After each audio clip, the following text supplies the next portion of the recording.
situation. And the workers begin to pass them, passing one after the others under the horses' bellies.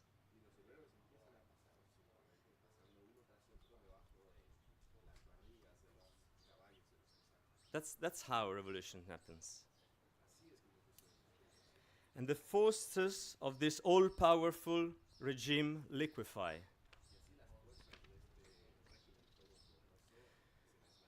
The weapons pass to the insurgents. No one is willing to defend the Tsar, who must abdicate at the end. And so the power, the real power, is in the streets. It is in the hands of the masses. And the masses start building the organism for a new form of power.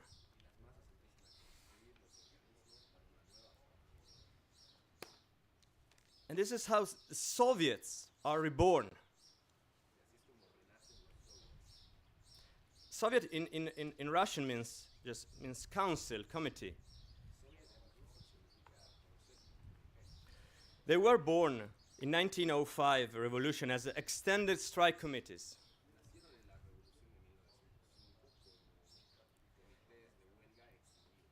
And as the revolution progresses, they become political instruments for the struggle for the power.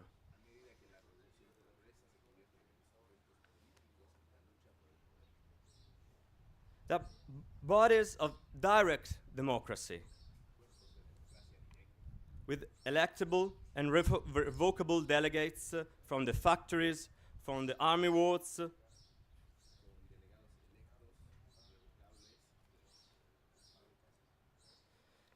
responding on a direct and flexible way to the base.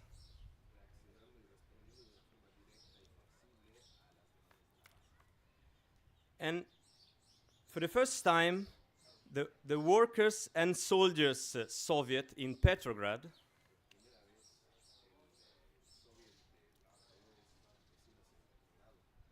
marks the revolutionary fusion of the working class and the peasants.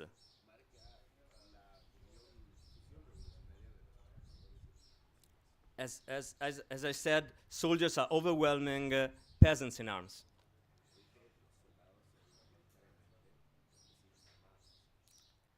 So the power is de facto in the hands of the Soviets. The working class made the revolution,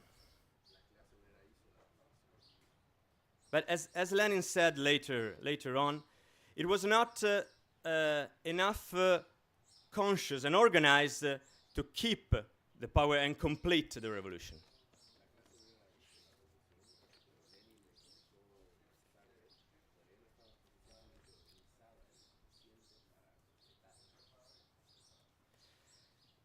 So to the leadership of the Soviets in the first stage of the revolution rise the Mensheviks and the social revolutionaries.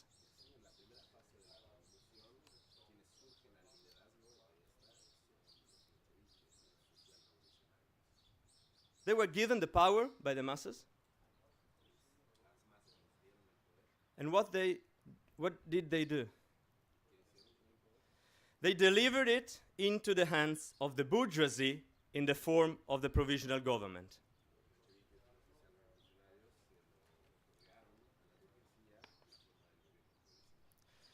You know, bourgeoisie in Russia definitely did not want the revolution. Until the very end, it tried to even save the monarchy with the wrestling, by wrestling only a few concessions.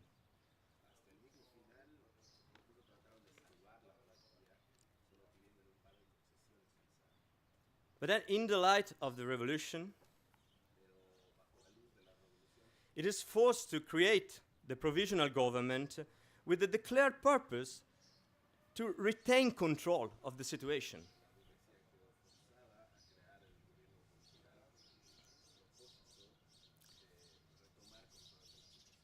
to prevent power from falling into the hands of the oppressed classes.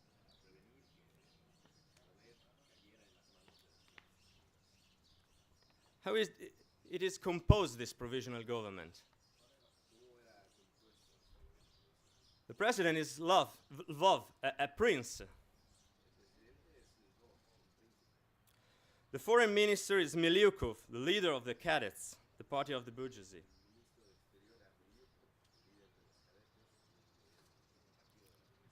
Big owners, land owners, such as the provisional government.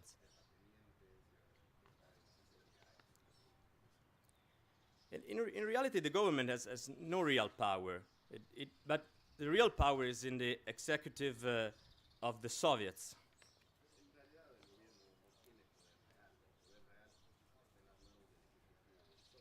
But it gives the government its legitimacy through the reformist leaders.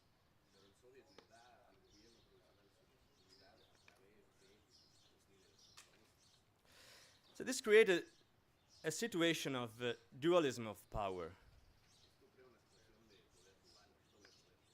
where two different classes, opposed to each other,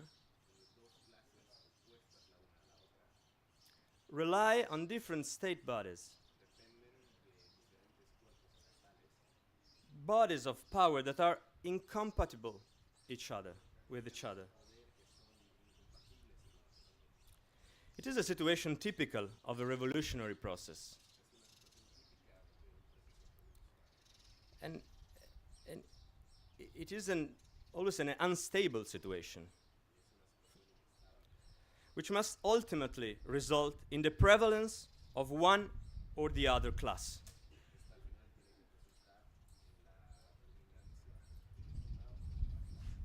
And thus of one type or another of state.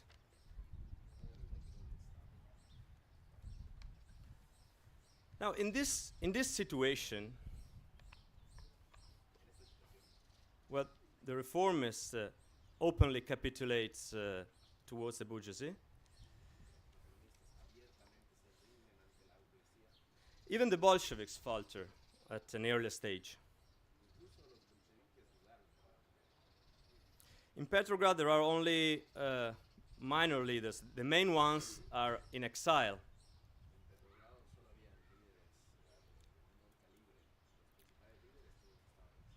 And the leaders lag behind events, as often happens. The masses are far, far ahead.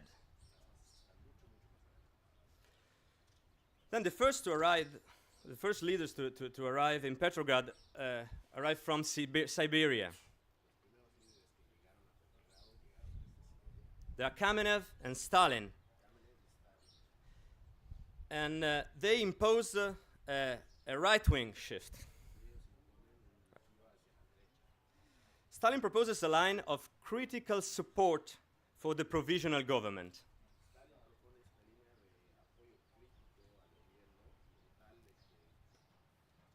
He used the expression, we must support the government insofar as it consolidates the progress of the revolution.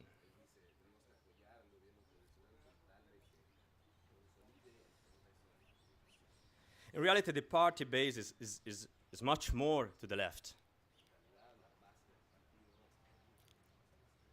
It wants the power to be in the hands of the Soviet alone. But the leadership doesn't listen. Now, the fundamental distinction in the previous years between the Bolsheviks, while they abandon this point of difference, Kamenev and Stalin also worked for a unification with the Mensheviks.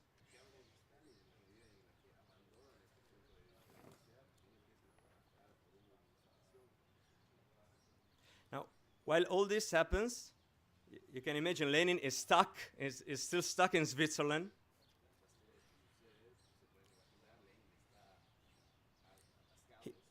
He immediately grasps the essence of the problem. He's very worried the party is taking the wrong line. And on the 6th of March, he sends a telegram. And this is the telegram. Our tactic: no trust in and no support of the new government.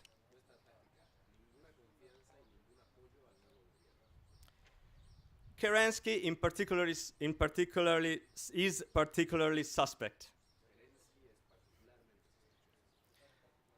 Stop. Arming of the proletariat is the only guarantee. Immediate election to the Petrograd City Council. No rapprochement with other parties. You know, a whole program is contained into these few words. And from that moment, he began to bomb the Pravda editorial board with letters.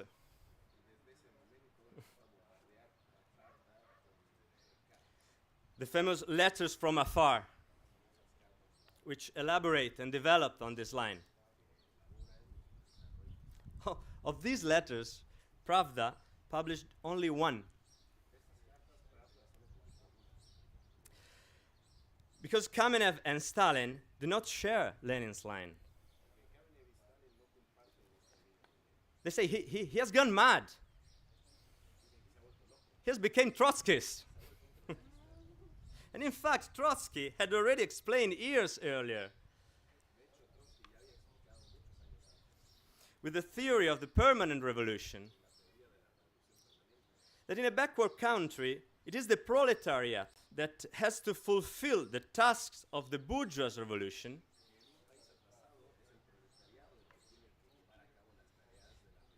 and in doing so, it has to take power and seamlessly take over the tasks of the socialist revolution.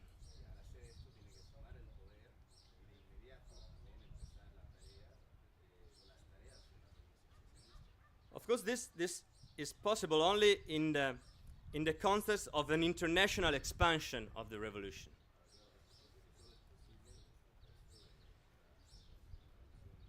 Which would then involve the strong working class of the advanced countries. Lenin and the Bolsheviks had instead advocated a more ambiguous and ultimately less correct formula.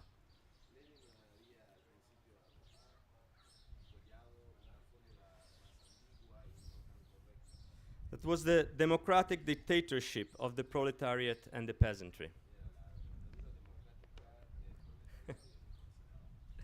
And as was often the case in Lenin's life, at this point Bolshevik leaders used against Lenin a formula that Lenin had proposed at an earlier stage.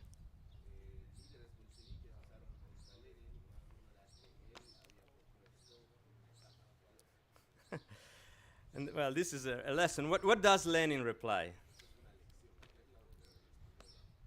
He replies, "My answer is,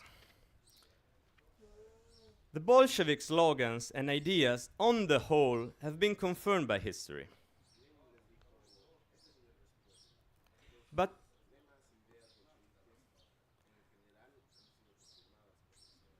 But concretely, things have worked out differently.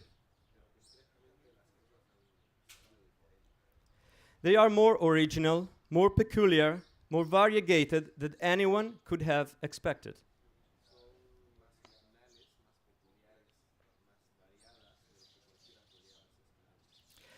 To ignore or overlook this fact would mean taking after those old Bolsheviks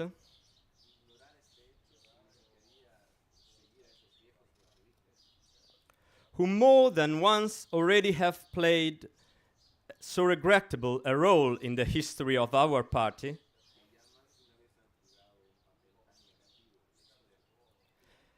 by reiterating formulas senselessly learned by rote instead of studying the specific features of the new and living reality.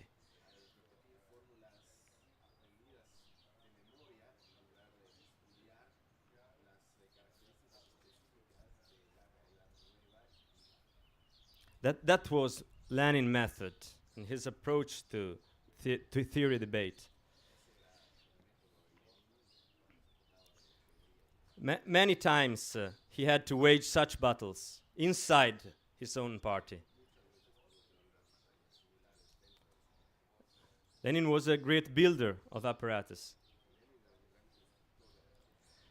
but also a destroyer of apparatus when they took on a conservative character and lagged behind the masses.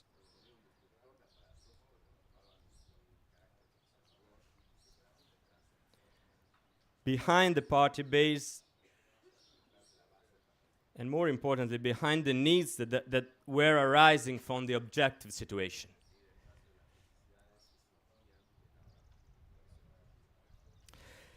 In truth, from his return to Russia, on all the decisive points, the leader with whom he agreed was Trotsky.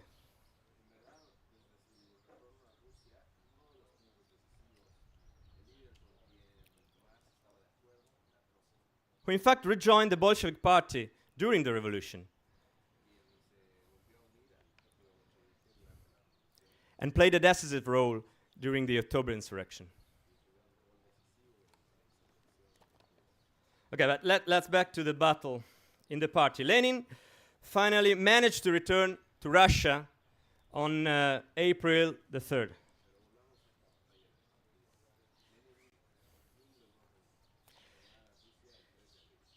He arrives by train in Petrograd. The leaders of the party and also the leaders of the other Soviet parties come to welcome him.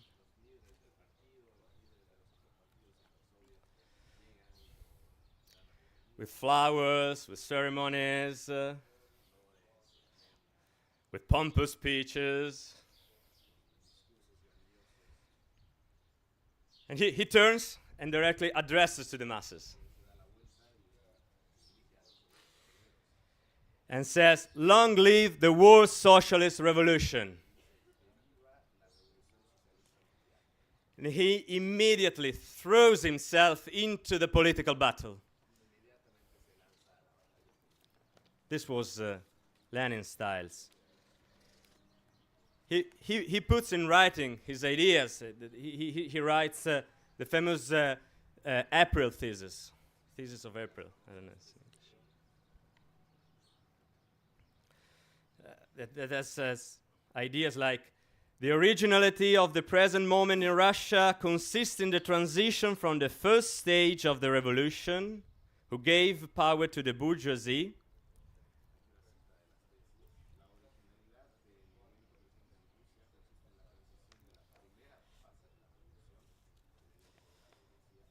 because of the insufficient degree of consciousness and organization of the proletariat,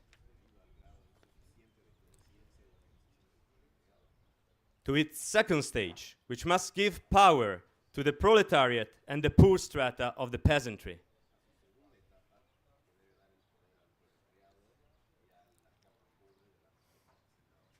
As I said, Lenin was in a position of isolation inside the party. I mean, at least among the leaders of the party. His theses were only published on the Pravda days later, with a note from the editorial board dissociating itself.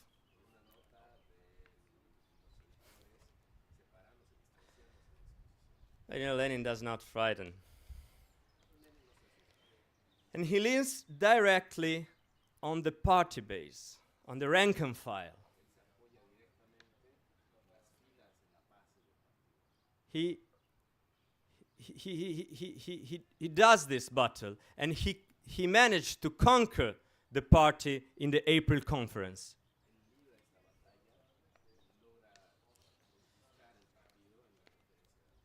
And this battle will be decisive for the future developments of the events.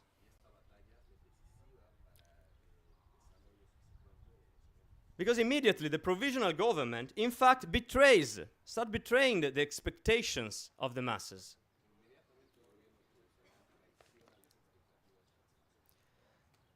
The first demand of the masses was peace, the end of war. But instead, the war continues. And the government, not only that, but the government still pursues a policy of annexations.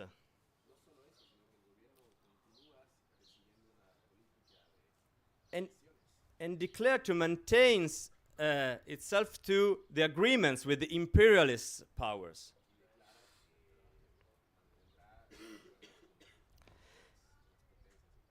So this increases, of course, discontent with the government.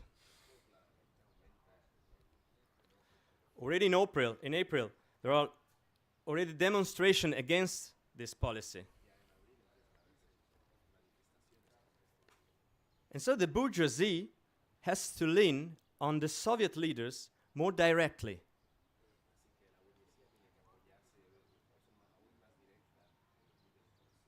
Not just asking a support to the government, but getting them into the government. And so social revolutionaries and the Mensheviks entered the government directly with ministers.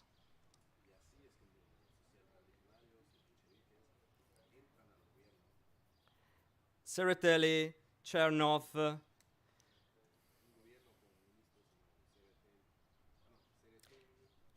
and also Kerensky, that we know he was particularly suspect.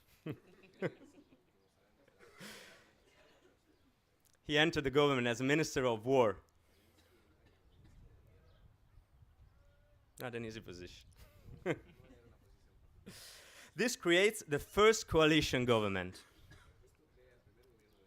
It is a coalition between the bourgeoisie and the so-called socialist, let's say reformist leaders of the Soviets. You know, masses are initially happy. They hope for a change with that. But no change arrived. The truth is that by doing that, the reformists are saving the government and becoming even more servants of the bourgeoisie.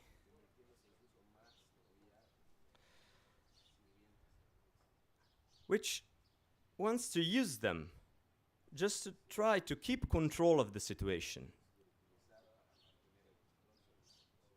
To do what? To tire the masses. To demoralize them while preparing the conditions for open reaction.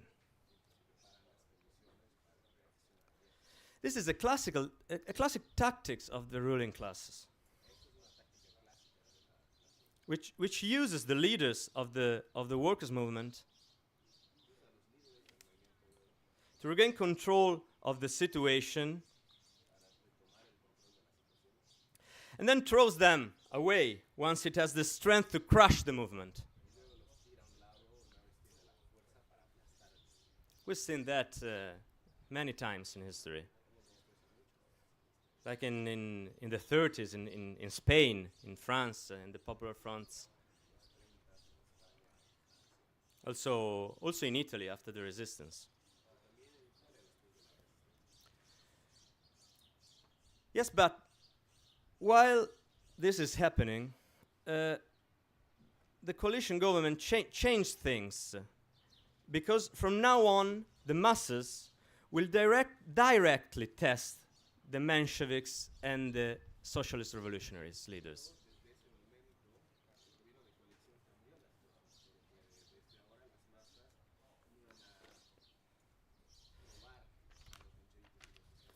As you know, in a revolution, masses initially seek for unity,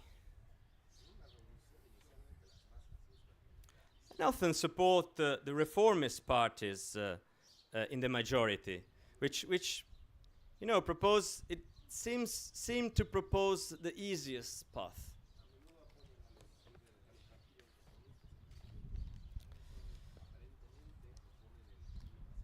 But in a revolutionary process, the masses test them very quickly.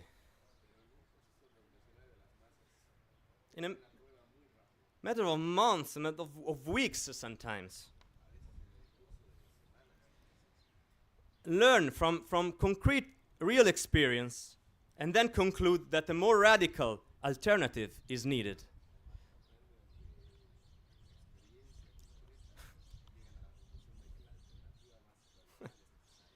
Of course, what's the problem? That this is possible only if an alternative exists.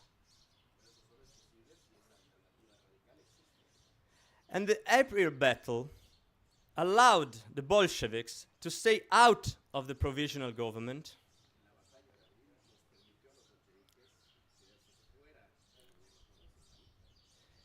denouncing collaboration with the bourgeoisie and working to win over the masses on the base of the concrete experience.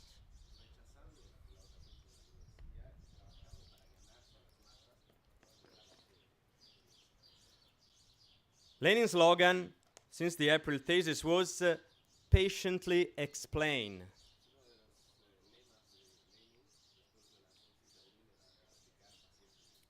To accompany the learning process of the masses to conquer the majority on the basis of subsequent experience.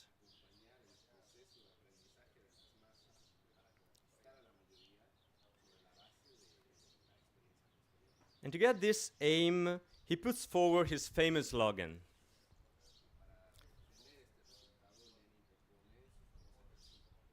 All power to the Soviets. There's peace, bread, land, and all power to the Soviets. Now, this slogan is very known, very famous. It must be thoroughly understood, though. When Lenin advanced the slogan, all the power to the Soviets, the Bolsheviks were a minority into the Soviets. So it does not mean all power to the Bolsheviks. It means, well, dear Mensheviks, dear social revolutionaries, you are the majority in the Soviets. We don't all agree with you,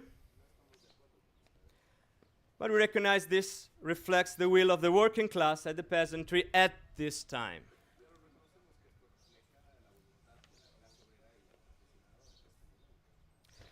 So we say, you take the power and carry out the revolution. Kick the bourgeois ministers out of the government. All the power to the only legitimate body representing workers and soldiers.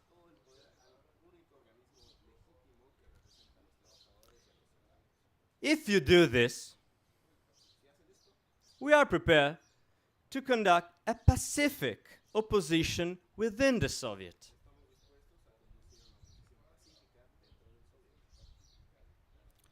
The provisional government wouldn't be able to put up any resistance. And however, this would have allowed for a completely peaceful transformation.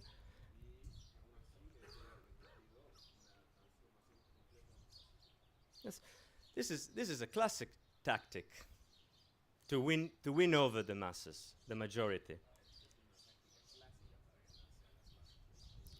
Whereby revolutionaries challenge the reformists just to be consistent in their promises in order to show their true colors to their base and win the majority.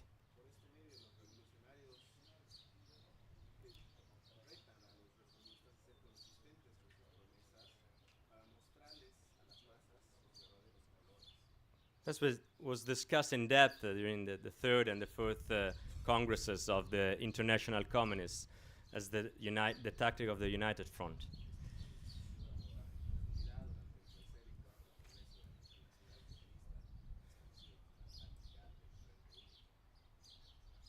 But You know, reformists are unwilling to break up with the bourgeoisie.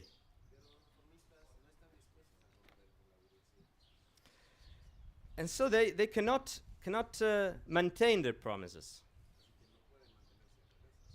The other slogans were peace, bread, and land. Not socialist insurrection, but peace, bread, and land. Things that the masses wanted and the reformist parties had promised.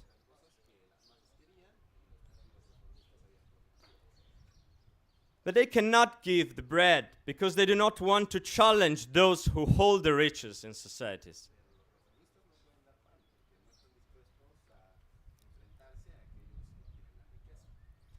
And they cannot give peace because the Russian bourgeoisie is subordinate to imperialism and cannot disobey, especially French and British imperialism.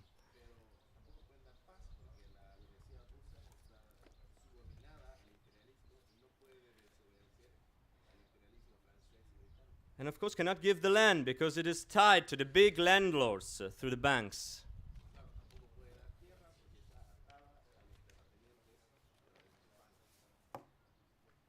And so the government becomes more and more exposed.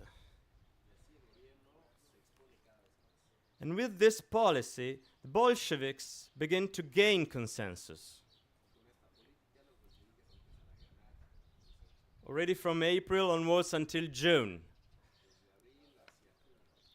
patiently explaining, as Lenin said, and pressing the leading parties of the Soviets with their transitional demands.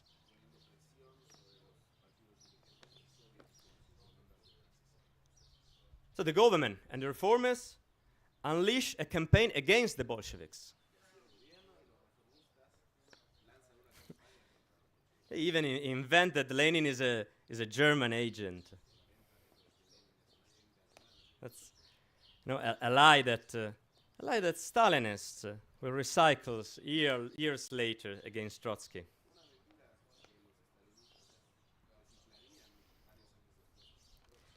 But it has no effect. You know, to the most combative militant workers, or to the most radical soldiers who no longer wanted to fight, they would say, "There, you are a Bolshevik."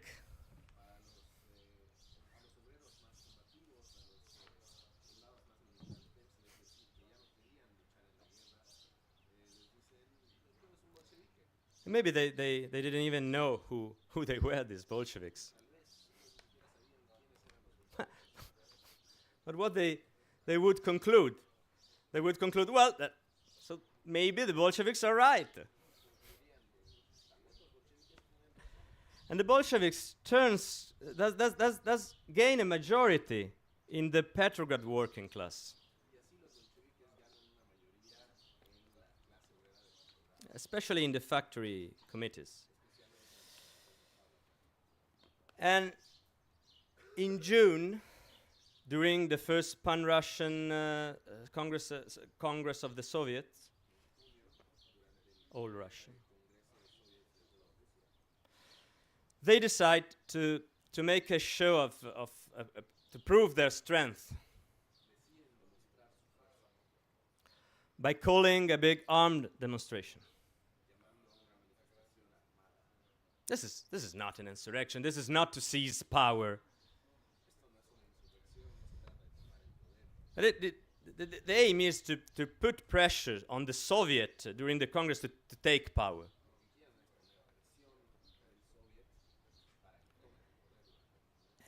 And in fact, they also did this to prevent extremist elements from triggering armed clash prematurely.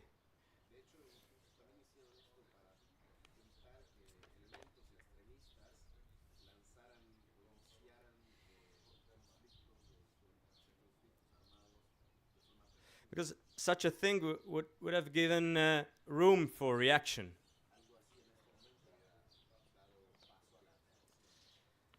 But the reformist parties in the Soviet unleashed a campaign of slanders, accusing them of wanting to seize power.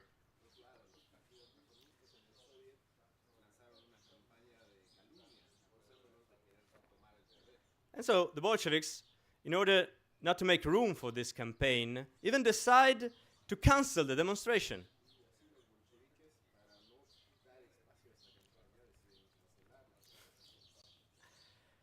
And so it is the Soviet leaders then decide to call them a demonstration in the following days.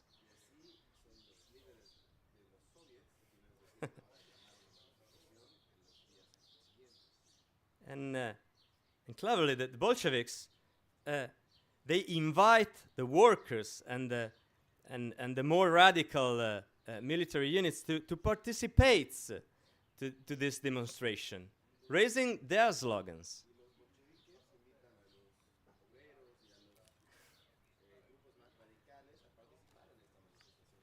And so you have this scene that at a demonstration called by the Soviet ruling parties,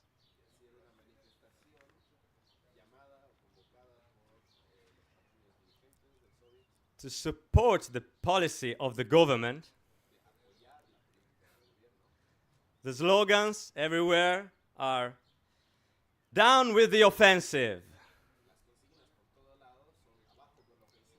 "Down with the 10 capitalist ministers," and "All power to the Soviets." So this proof of strength by the government and by the reformist parties in the Soviet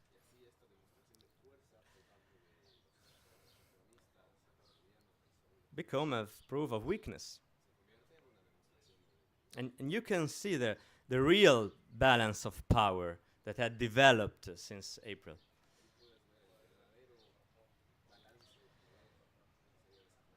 The Bolsheviks had conquered the most advanced sectors, especially in Petrograd. The factories and the most advanced regiments, including the famous Kronstadt sailors.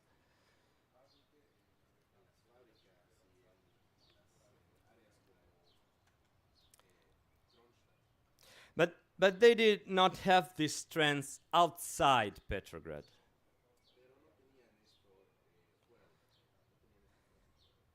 And among the broadest sectors of the masses, of the peasants and the most backward soldiers.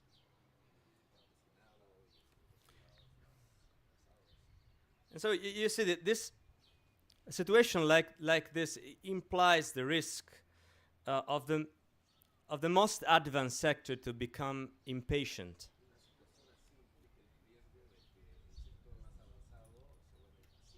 It is a situation that's common to many revolutions. In a revolution, there is always a first stage, an initial explosion of enthusiasm, like in the February days.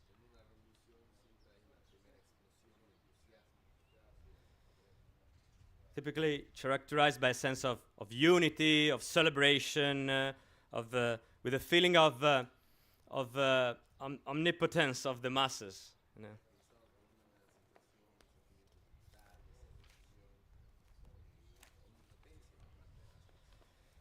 But then there are also stages of ebb in the movement, of bewilderment.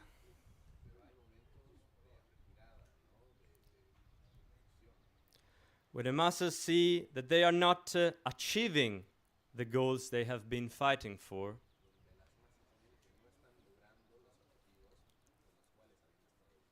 And especially the most advanced layers feels that power is slipping from their hands.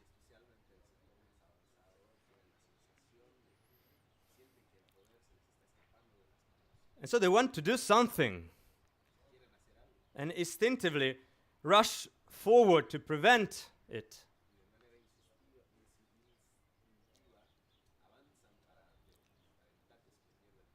But if this if this advanced layer has not the masses behind him,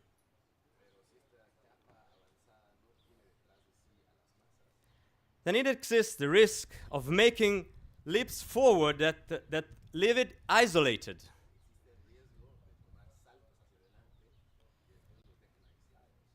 Thus opening the way for counter-revolution. This is what, for example, happened in Germany with the Spartacist insurrection in 1919.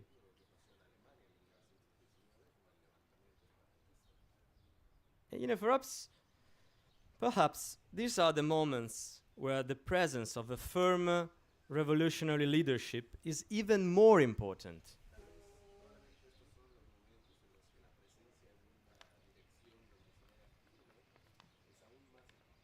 And that was shown during the July days. The 3rd of July 1917, an angry demonstration against the government was announced on the streets of Petrograd.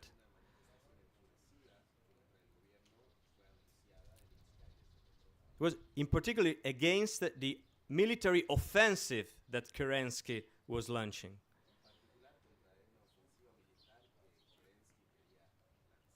Betraying all promises of peace. The 1st Machine Gun Regiment, stationed in the workers' neighborhood of Viborg,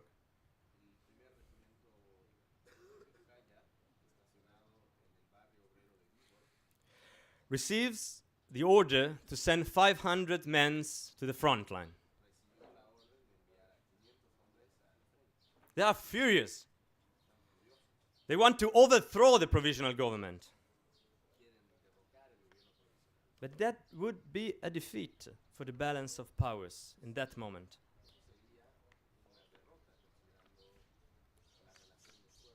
They start moving. The demonstration is spontaneous, is angry. The CC of the Bolshevik Party sends agitators to try to stop it.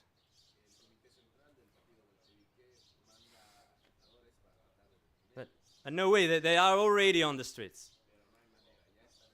Workers and soldiers together. And so the Bolsheviks suddenly has to take a decision, and the decision was to take the lead of this demonstration.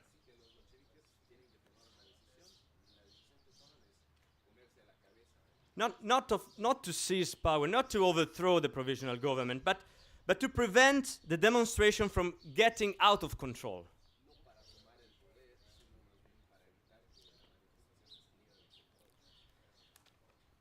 The day after, there are 500,000 people in the streets of Petrograd.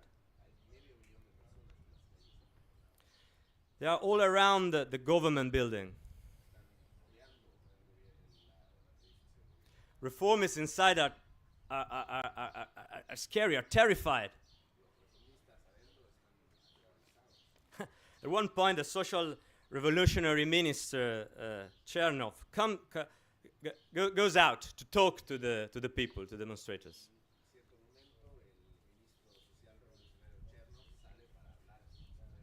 And some soldiers grab him and shout on his face, "When they give you power, you take it, you bastard." Chernov is saved not by not by the reformists. They cannot really do anything. It is Trotsky that saves him, using his authority to get him freed. And I think that, honestly speaking, that the workers were not very happy with Trotsky in that moment. In this situation, there are also provocation by the officers and the right-wing sectors of the military.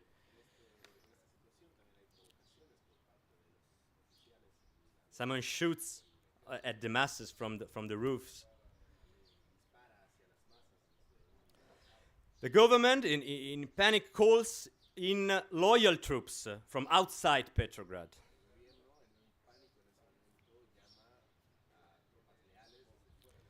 They arrive in the night, and that changes the balance of forces. And as soon as armed with these troops, the Soviet leaders, well, they don't panic anymore, and they unleash the repression.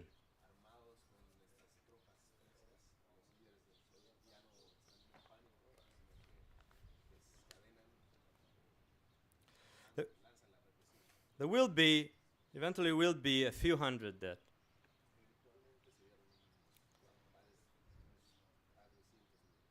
But it must be clear that without the intervention by the Bolsheviks, it would have been a complete bloodbath. Now, the consequence of the July day is a shift to the right in the situation, starting from the government.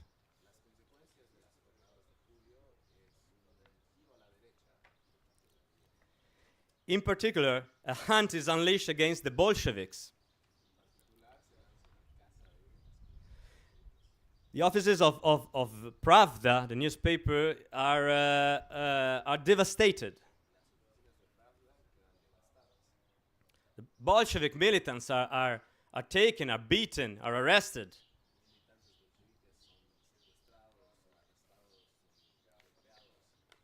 An arrest order is issued for Lenin, for Zinoviev and Kamenev.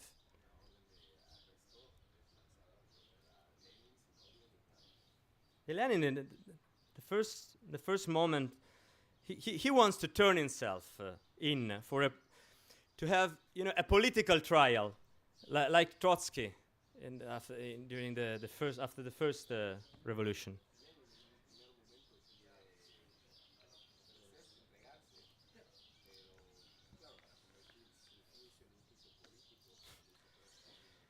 But the Bolsheviks eventually convinced him to go into hiding. This is not cowardice. This is yes. It was not needed to show a display of a useless display of courage in this situation.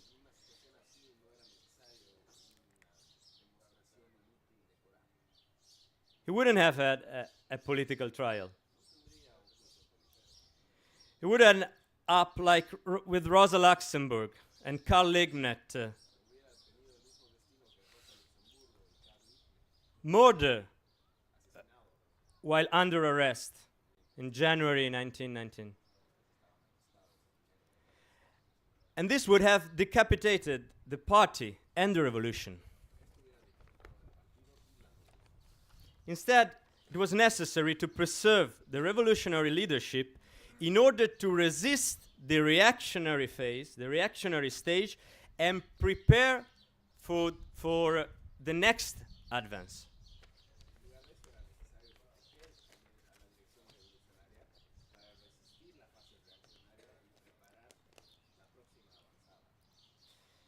Now, the repression against the Bolsheviks by the reformists gives courage to the right wing.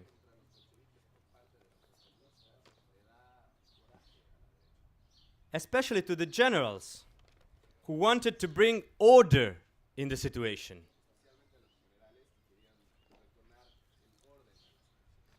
In the middle of July, I think it's 18th of July, General Kornilov is appointed Supreme Commander of the Armed Forces.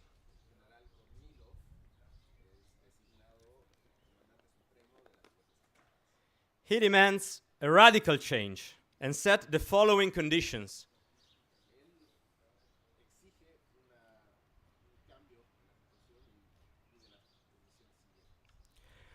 Re-establish death penalty in the army.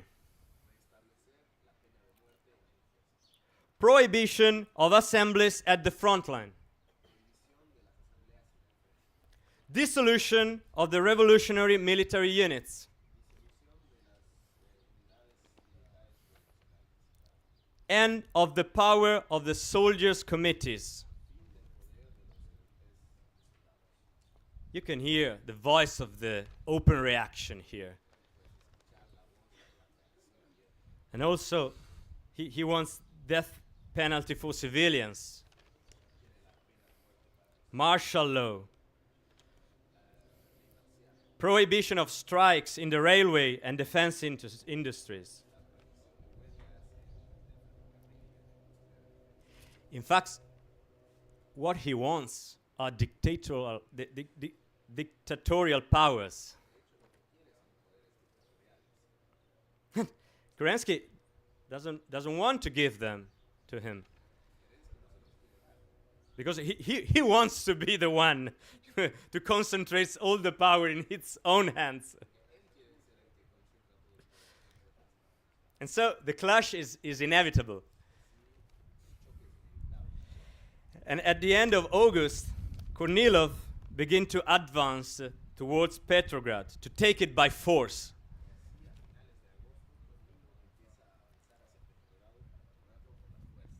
He has some significant forces from a military point of view.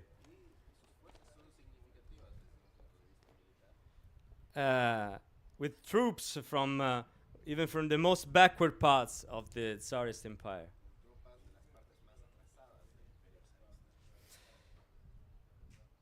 Now you can imagine the situation in Petrograd. The provisional government is in absolute panic.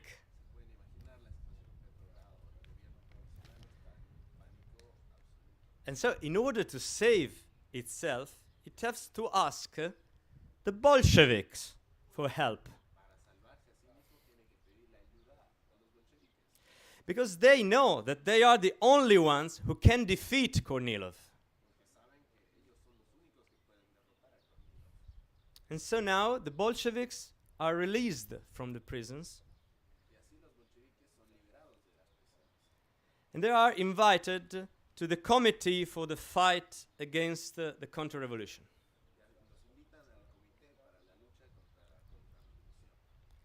Which, to be honest, largely depends on the military organization of the Bolsheviks.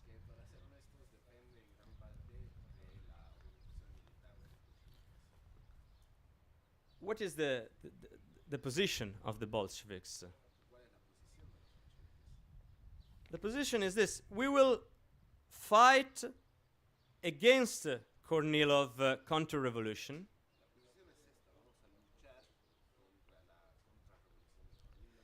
But that doesn't mean that we will be supporting Kerensky's government. To use Lenin's words, put the rifle on Kerensky's shoulders to fight Kornilov.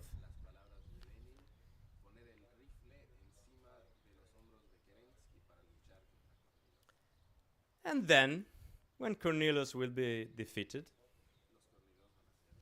we will come to terms with Kerensky.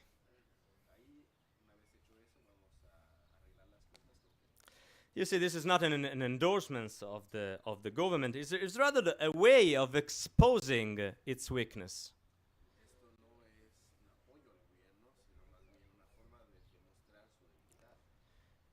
Fighting the counter-revolution, but also showing to the masses that the reformists are incapable of doing that.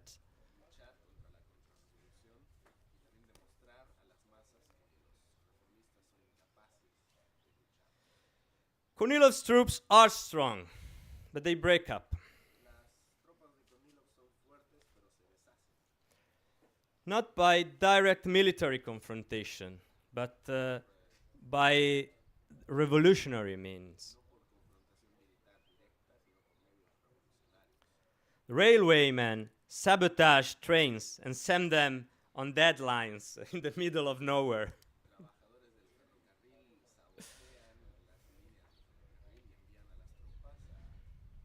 And at that point, the Bolshevik agitators confront the rebel troops, who largely simply deserts. They they go home.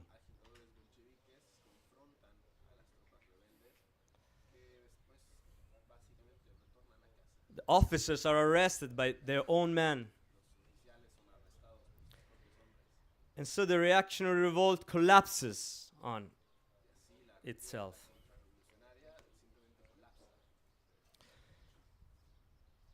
And now, yes, now having defeated Kornilov's revolt, the conditions are created for a rapid and powerful advance of the Bolsheviks.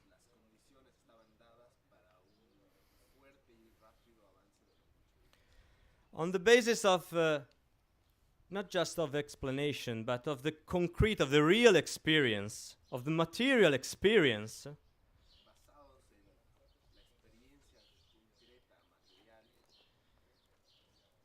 the masses measured the different parties and saw that the Bolsheviks were the only ones who fought to defend the revolution.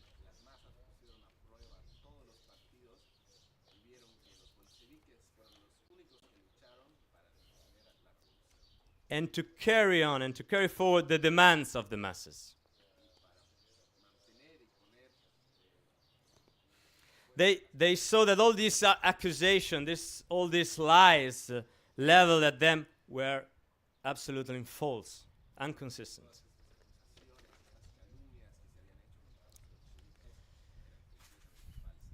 And this change in the consciousness is reflected in an advance by the Bolshevik in the Soviet elections.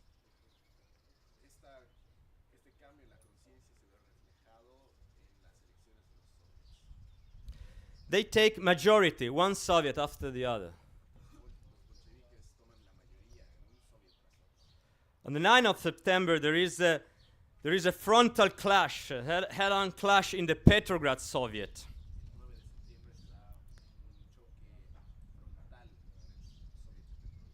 And the Bolsheviks win the battle.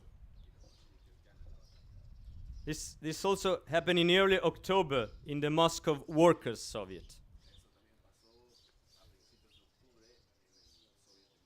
And many other areas of the country. And not only this, but new forces enters the Bolshevik Party directly. In February, the party had only 8,000 militants.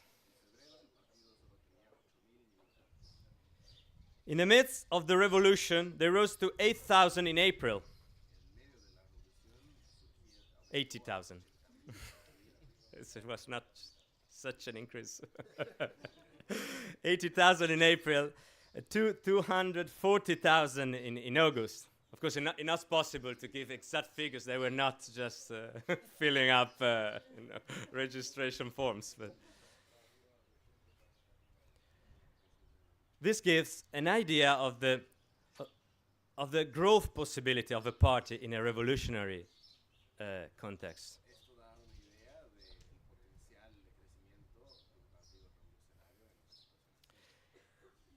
And now, yes, in this new situation, Lenin poses the question of insurrection.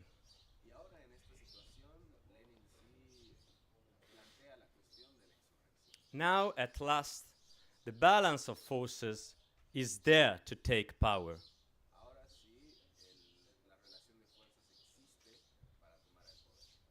But they won't last forever. One must act at the right moment. But we must say, as always, he finds some opposition inside the party from Zinoviev and Kamenev. And from Stalin as well. Although he, as always, he manifests it less clearly. Try not to, compromise itself too much, just in case. That was his style.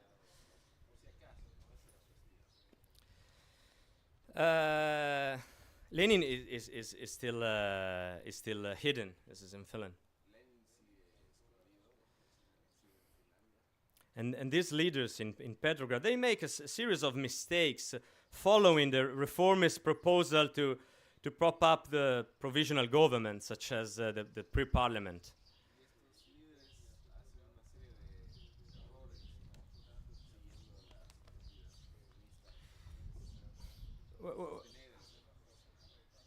Wasting time, wasting the condition that were created in the weeks before. You can imagine Lenin is like a tiger in a cage in that moment. He writes from Finland to demand a quick decision for insurrection.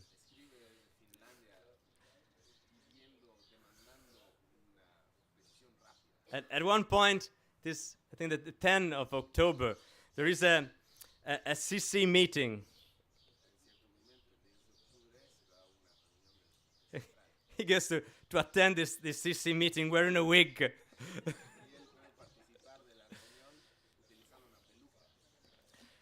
And finally, on the 16th of October, a new meeting of a large extended CC passes a resolution on the need for an immediate revolution.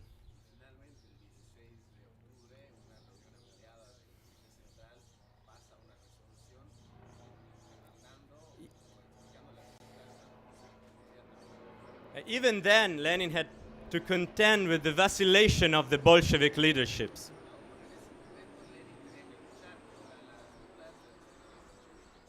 Kamenev and Zinoviev vote against the resolution. You know, this is acceptable from a democratic point of view, maybe not from a political point of view. But a few days later, they publish an article on an independent newspaper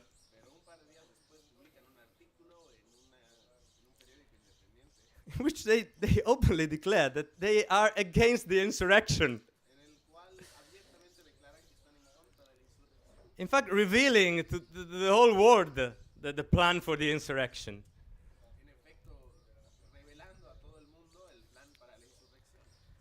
Of course, Lenin immediately demands their expulsion from the party.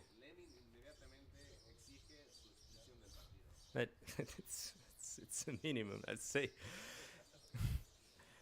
But this is the mean, to say the less. But in the end, that's teaching. In the end, they will not be expelled. And after the revolution, they will even receive immediately party and Soviet state responsibilities.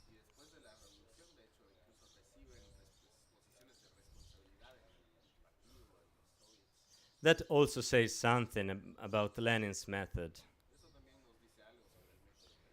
And you know, this internal dictator in the party, not allowing debates, taking organizational measures.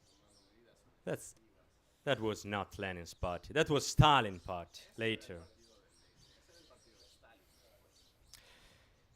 Now, going back to the insurrection, the government itself provides the opportunity for insurrection.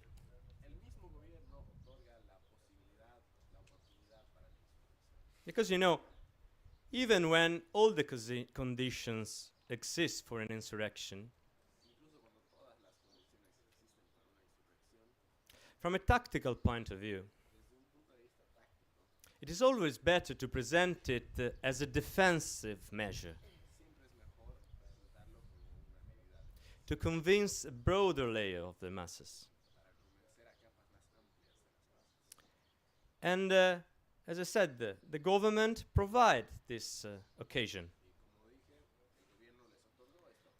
It of course know that an insurrection is being prepared.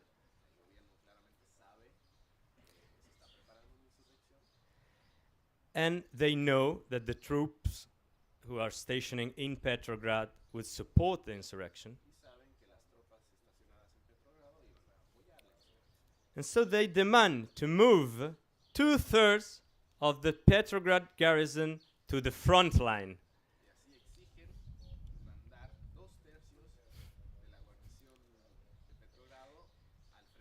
You can imagine the consequence. They want to weaken these troops, but they in fact they provoke them.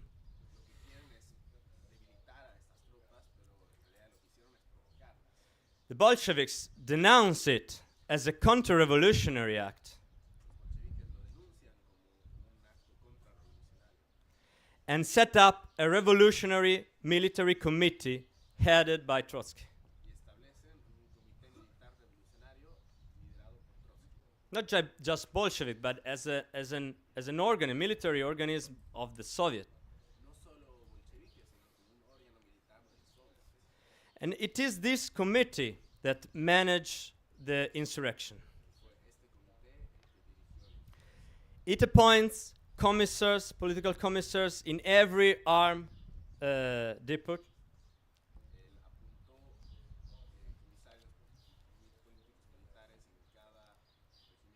It arms the Red Guards. Now, yes, it prepare the insurrection also from a military point of view. But, you know, this is an important point. Many bourgeois historians, so-called,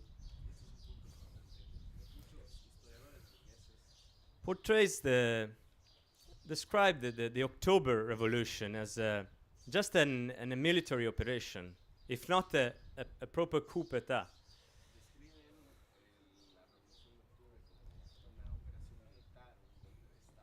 As if it was only possible for a handful of revolutionary conspirators to seize power.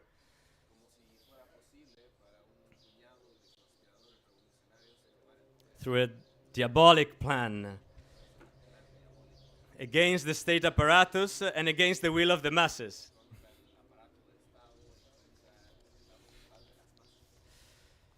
No, the truth is that the October Revolution took place in broad daylight. You saw it. They even published the plan of the insurrection days before.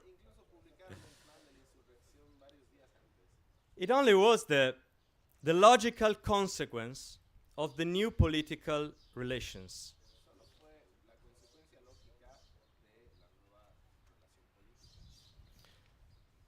Of course, this political consequence could realize only because the existence of a revolutionary leadership, that was the Bolshevik Party under Lenin and Trotsky leadership.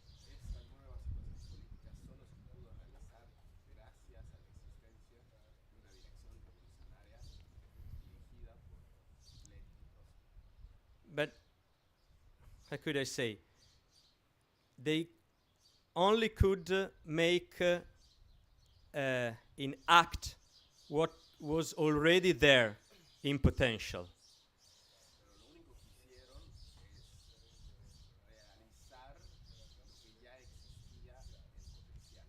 And in fact, the insurrection had virtually no resistance whatsoever.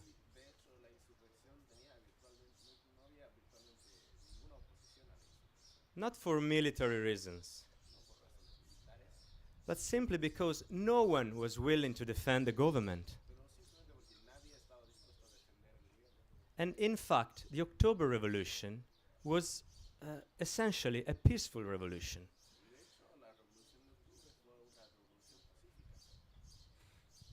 You know, for the ones who love cinema, you know, when the great director Eisenstein shot the film October,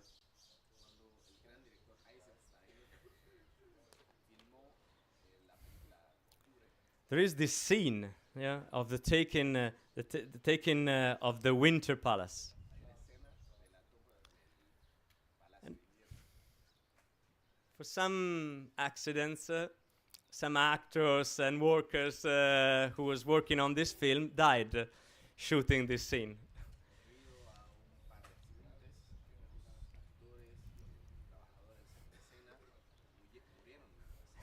In reality, more people died shooting the film on the taking of the Winter Palace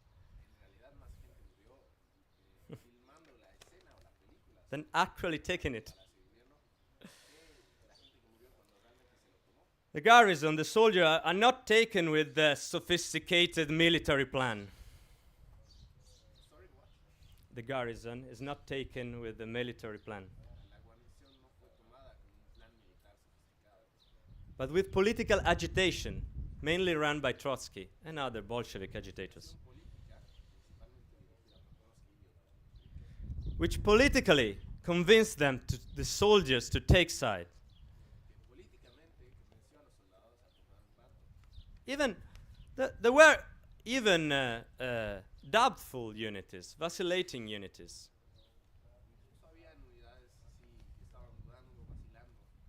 For example, the motorcyclist unit, motorized unit. They didn't know that they were really doubtful. The Bolshevik didn't know what they would have done. And so what happened? Trotsky went there, called for a meeting inside the barracks. At the end of the discussion, the proposal to join the insurrection passed unanimously.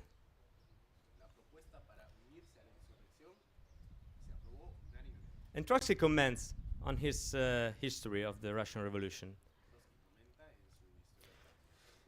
Another possible armed conflict was resolved before the battle.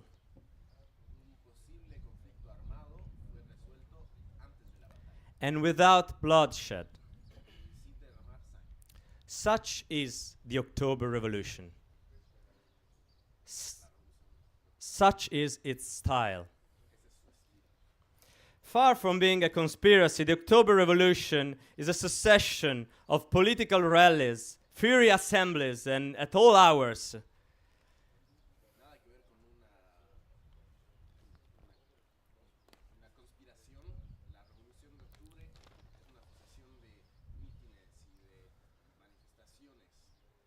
Where the Bolshevik agitators are launched to conquer the ground politically before they conquered it militarily.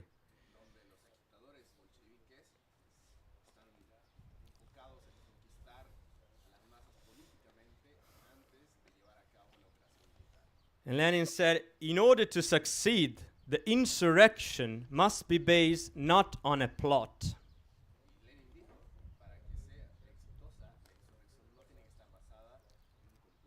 Not on a party, but on the vanguard class. The insurrection must be based on the revolutionary impetus of the people.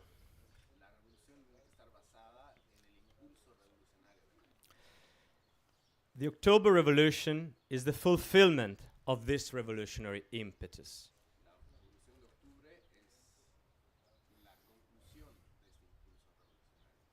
And so in the end, when in front of the Winter Palace, the cruiser Aurora fires its warning shots,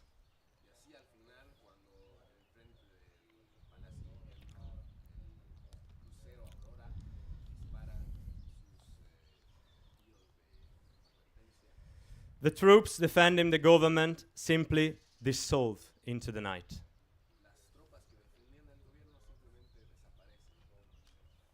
When revolutionary soldiers go inside the room, find the provisional government, and simply declare it under arrest. At the same time, the Congress of the All-Russian Soviet Congress opened its works. It works.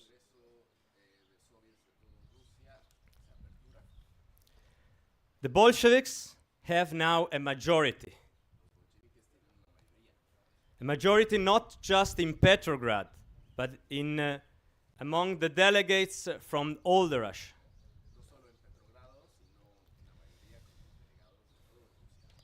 A majority inside the Soviets that was sanctioned outside the Congress by the victorious uprising of the Petrograd workers and soldiers.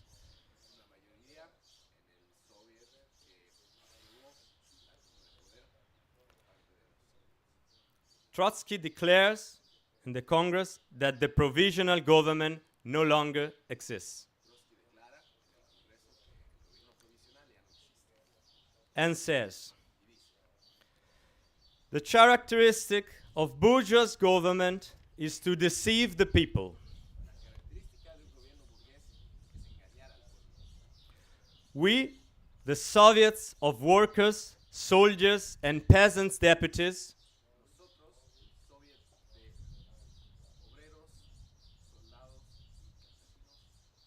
are going to try an experiment unique in history. We are going to find a power which will have no other aim but to satisfy the needs of the soldiers, the workers, and the peasants.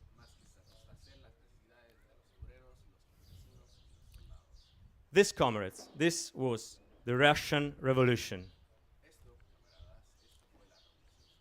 This was the greatest event in human history.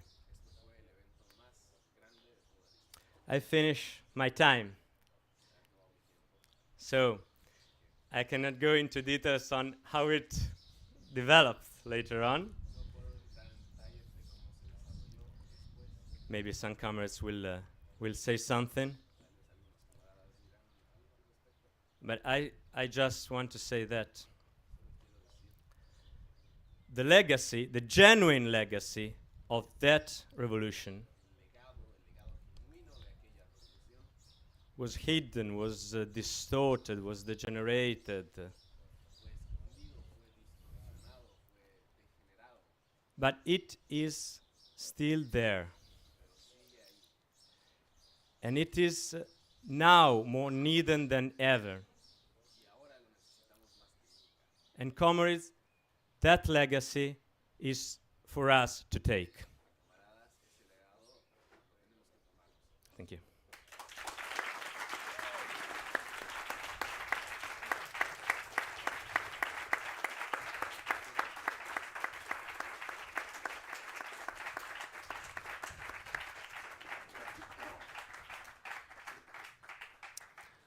Thanks to Alessio for for an excellent and very inspiring lead-off. In a few minutes we will have a break, and afterwards we will continue with the discussion. But first, a few announcements. In the later session, if you will be in the main theater, you will have to enter through the back door, not through the sides. That will make the steward's job of checking credential much easier.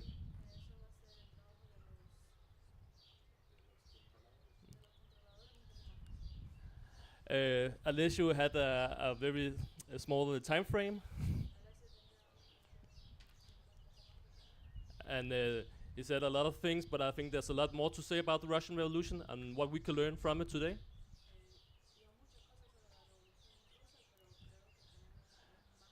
So, if you already know now that you want to participate in the discussion, come over to me.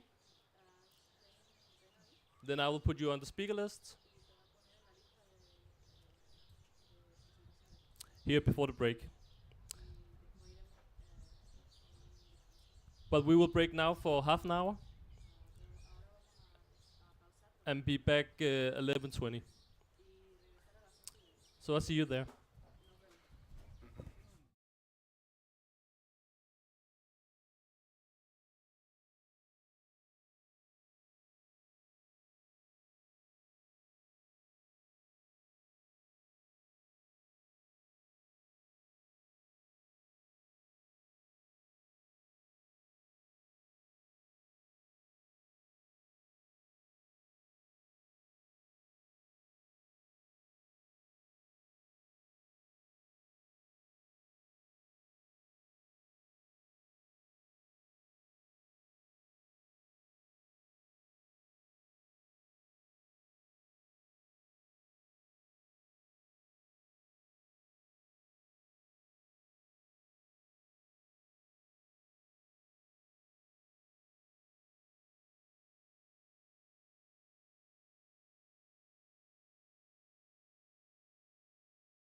All right, comrades.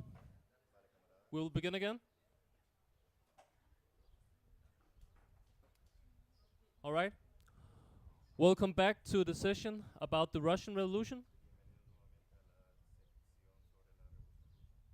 Our first speaker in the discussion will be Ben from our British section, which will be followed by Franco from our Italian section.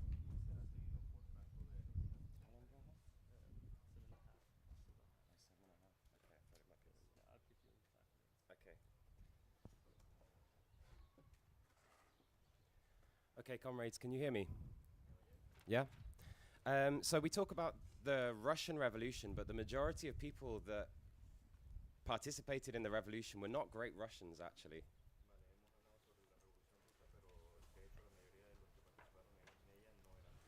The Marxists referred to the Russian Empire as the prison house of nations.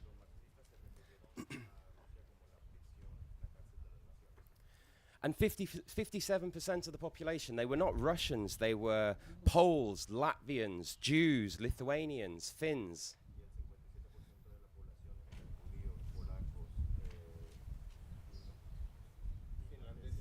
Yeah, Georgians, Armenians, Bashkirs, Kazakhs.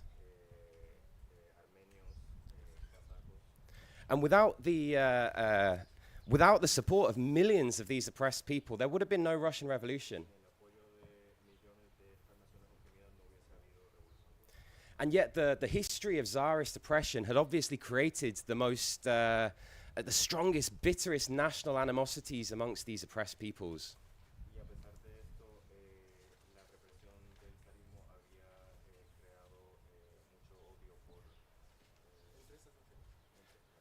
And this created the most difficult challenge for the Russian Marxists, which was to unite the working class despite the divisions which had been inculcated by Tsarism.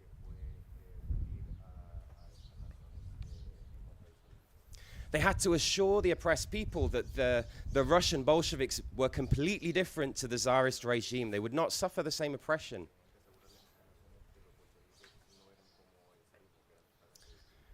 They had to guarantee that they would give the greatest possible freedom to these oppressed people, and that meant nothing if they were not prepared to also accept their potential secession, that they would split away if they wanted to.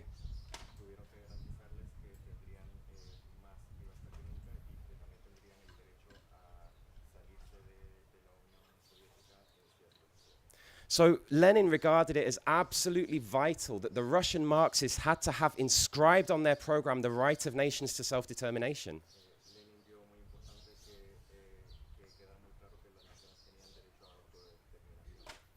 And some Marxists didn't necessarily understand this. Rosa Luxemburg was a case in point.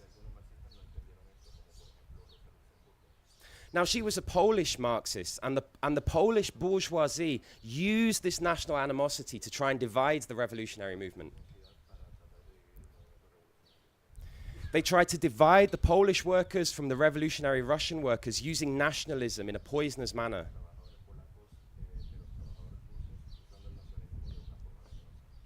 And of course, it seems strange that we support national self-determination, right? Because we as communists, we're in favor of a world socialist federation. We want to get rid of nation states.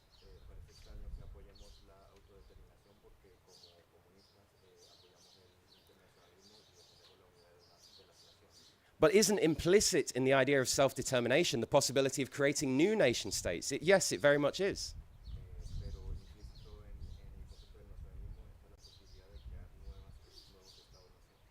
But Lenin explained in counter to Rosa Luxemburg that yes, whilst it was her duty to fight Polish nationalism, the Russian Marxists had a different duty altogether.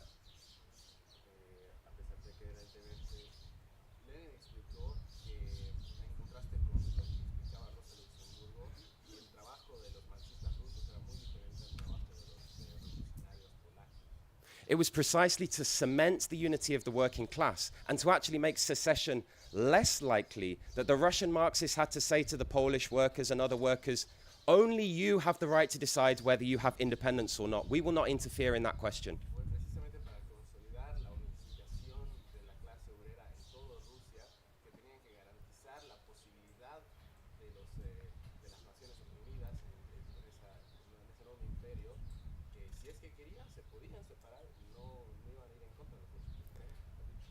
Sorry. And how the Russian Revolution played out was precisely a demonstration of the correctness of Lenin's policy on this question.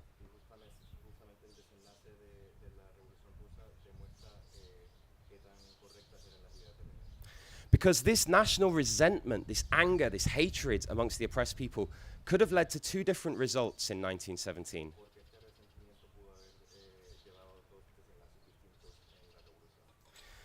That national animosity could be joined with all of the other senses of injustice in one revolutionary wave to sweep away Tsarism.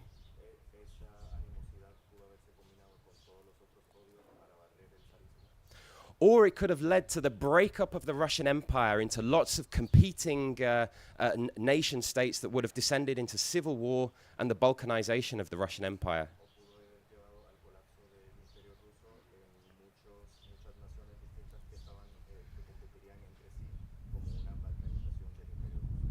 And it was precisely the sensitive policy of the Bolsheviks on this question that allowed the former to take place and for these millions of workers to be brought behind the banner of communism.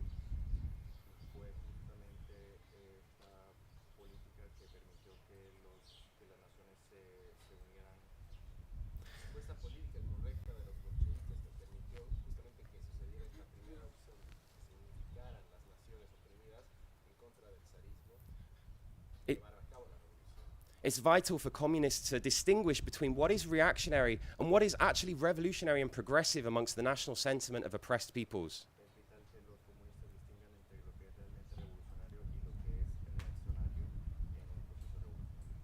We see how the Polish bourgeois used nationalism in a reactionary way. But with respect to the nationalism of the Latvian peasantry, Trotsky described it as merely the outer shell of an immature Bolshevism.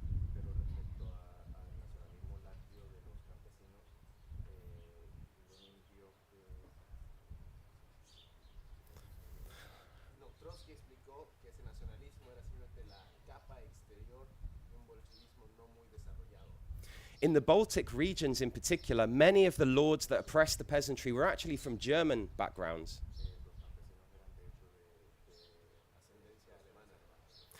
And so many of the Latvian peasants actually volunteered to sign up in the First World War to kill the Germans out of hatred of their own German lords.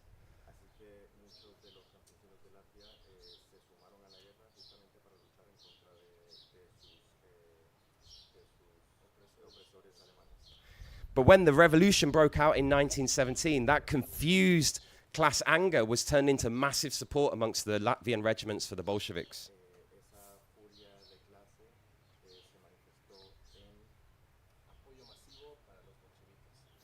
Now, for the bourgeoisie, in normal times, they demand that the oppressed peoples subordinate their class interests to the general national interests of the capitalist class.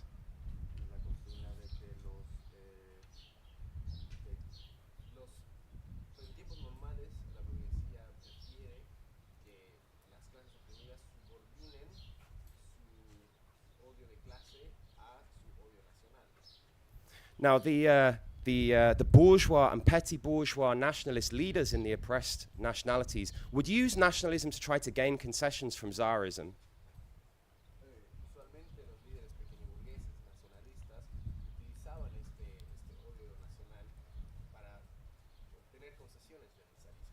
But they were terrified were not prepared to call for a revolutionary national struggle against Tsarism. That's where they drew the line.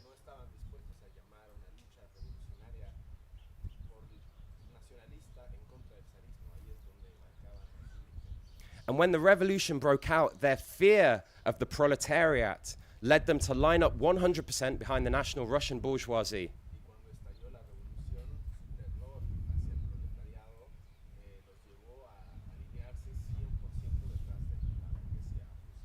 Now, in Georgia, which was relatively backward, the Bolsheviks were relatively weak compared to the Mensheviks in 1917.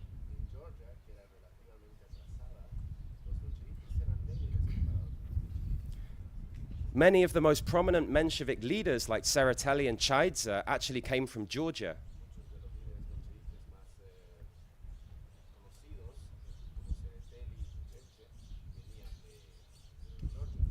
And they used their influence actually to hold back the national aspirations of the Georgians. Usaban su influencia, de hecho, para mantener en jaque las aspiraciones nacionales de los georgianos.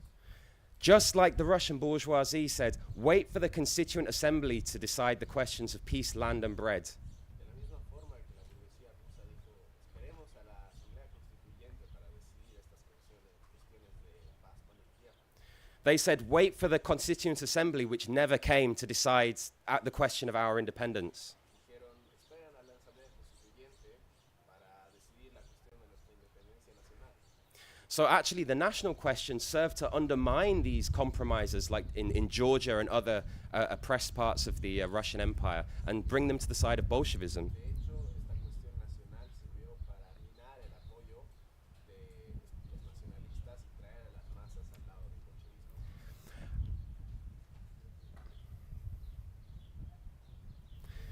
Actually, we see in Russia itself as well how the bourgeoisie placed its class interests above the national interest. Vemos también en Rusia cómo la burguesía puso sus intereses de clase por encima de sus intereses nacionales. They had denounced Lenin as a German agent right up until October 1917. Denunciaban a Lenin como agente alemán hasta 1917. But by September 1917, when the Bolsheviks were gaining mass support, Pero en septiembre de 1917, cuando los bolcheviques estaban recibiendo apoyo masivo, they prepared to surrender Petrograd to the Germans. estaban alistándose para rendir Petrogrado, regalar Petrogrado a los alemanes. Just like the French ruling class prepared to surrender Paris in 1871 to the Prussians to teach the workers a lesson. De la misma forma que la clase dominante francesa regaló París a los prusianos en 1871, They, s- enseñarle una lección a los obreros de París. they surrendered Riga on the Baltic Sea to the Germans for a start. Les renunciaron Riga en la costa báltica a los alemanes para empezar. The provisional government tried to move ammunition out of Petrograd, El gobierno provisional trató de retirar municiones de Petrogrado and they started making preparations to move the capital in September from Petrograd to Moscow for that reason. para mover la capital de Petrogrado a Moscú en septiembre. And along with the march of Kornilov on Petrograd, this helped to push millions of workers and peasants to the side of the Bolsheviks. Junto con la marcha de Kornilov hacia Petrogrado, esto ayudó a empujar a millones de obreros y campesinos al lado de los bolcheviques. Now, there's no time to speak about the policy of the Bolsheviks after the seizure of power in October 1917. No tengo tiempo para hablar sobre la política de los bolcheviques después de la toma del poder. But we see a similarly sensitive policy on the part of the Bolsheviks to the oppressed peoples in Ukraine, for example. Pero vemos la misma sensibilidad de los bolcheviques en la cuestión nacional con respecto a su comportamiento en Ucrania, por ejemplo, Which was a key theater in the Civil War. el cual fue un escenario clave en la guerra civil. Now, finally, we have many examples in contrast to the Russian Revolution which provide a negative example. Hay muchos ejemplos que contrastan con la revolución rusa y son un ejemplo negativo.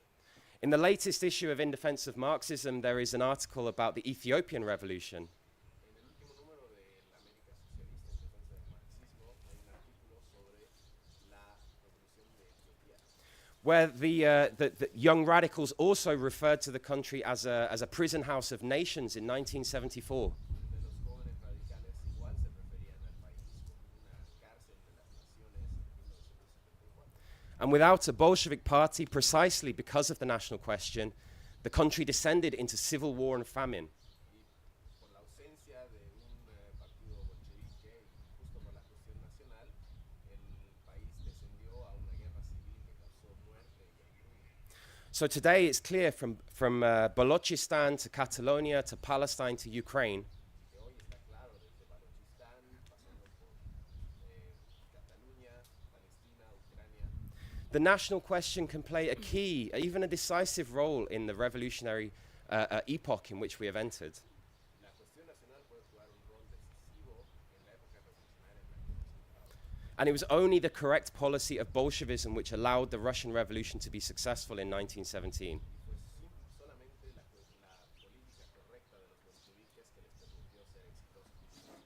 and from which we have to learn today.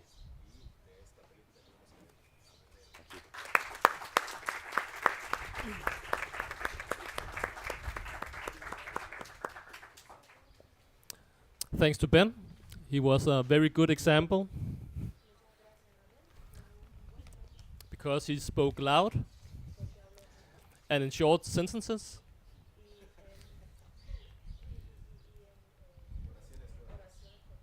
So the translators have time to translate everything he says. And I will encourage everybody else to do the same. Now it's Franco, and followed by Alex from Brazil.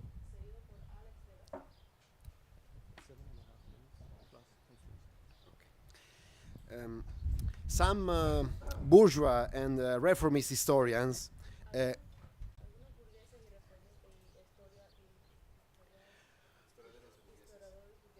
glorify the February Revolution as a peaceful movement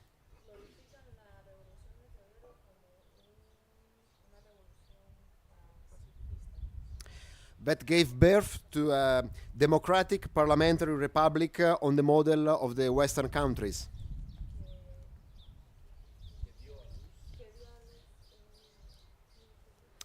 A democratic parliamentary republic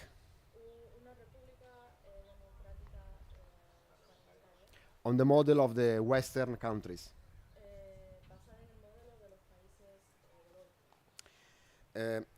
On their opinion, on the opinion of these historians,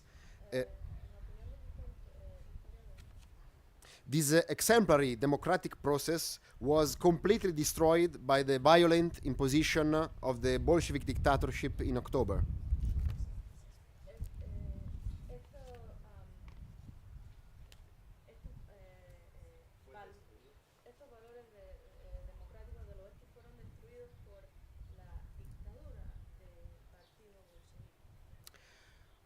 Also, in the left, the prevailing idea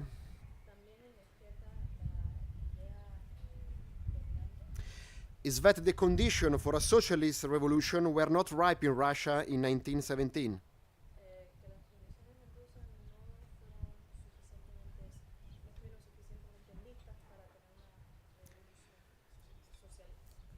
And that the October insurrection was a tragic mistake.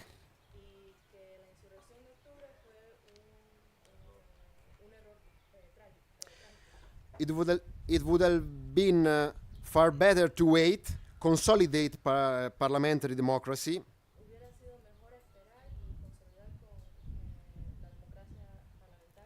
and talk about socialism in a second stage. When Kamenev and Zinoviev opposed the insurrection in the Central Committee of the Bolshevik Party,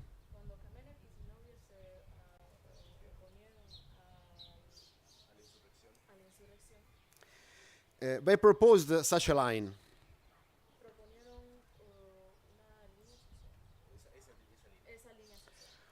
Organize a strong opposition bloc in the forthcoming Constituent Assembly.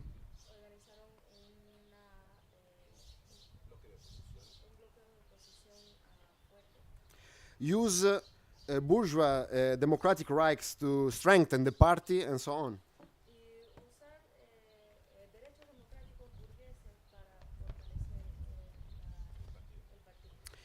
This apparently very wise analysis is completely false.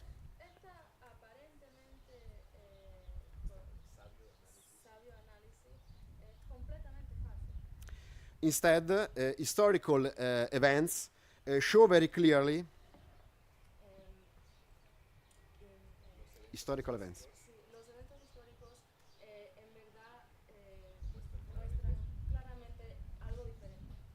That there was no place for parliamentary democracy in Russia in 1917.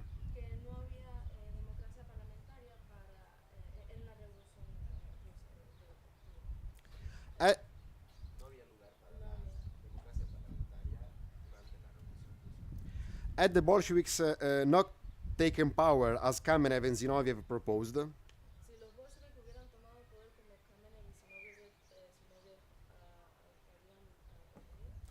A ruthless counter-revolutionary dictatorship would have taken the place of parliamentary democracy. Una contrarrevolución A dictatorship. brutal hubiera tomado lugar en The first move of the provisional government was try to restore the monarchy El primer movimiento del gobierno provisional fue de restaurar la monarquía. by putting the crown on the head of one of the Tsar brothers. Una de las formas fue de poner la corona sobre la cabeza del hermano del zar. From the point of view of the liberal bourgeoisie, Desde el punto de vista del burgués liberal, rebuilding the old repressive apparatus of Tsarism reconstruyendo el aparato opresivo del zarismo,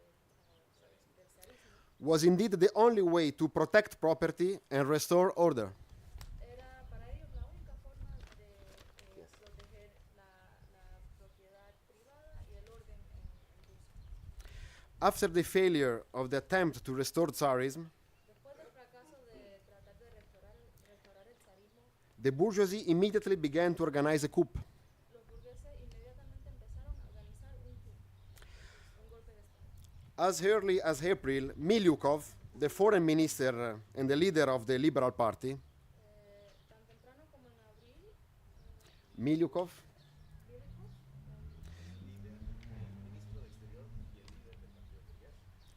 attempted a coup.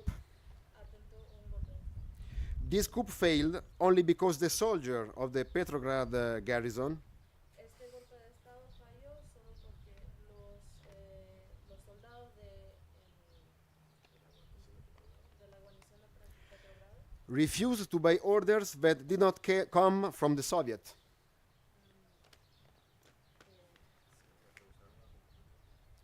se negaron a seguir las órdenes que venían de Portugal. In August, General Kornilov was not the only one to attempt a coup. En agosto, el general Kornilov no fue el único que intentó el golpe de Estado. At the same time, the head of the democratic provisional government, Kerensky, A la misma vez, el líder del gobierno provisional,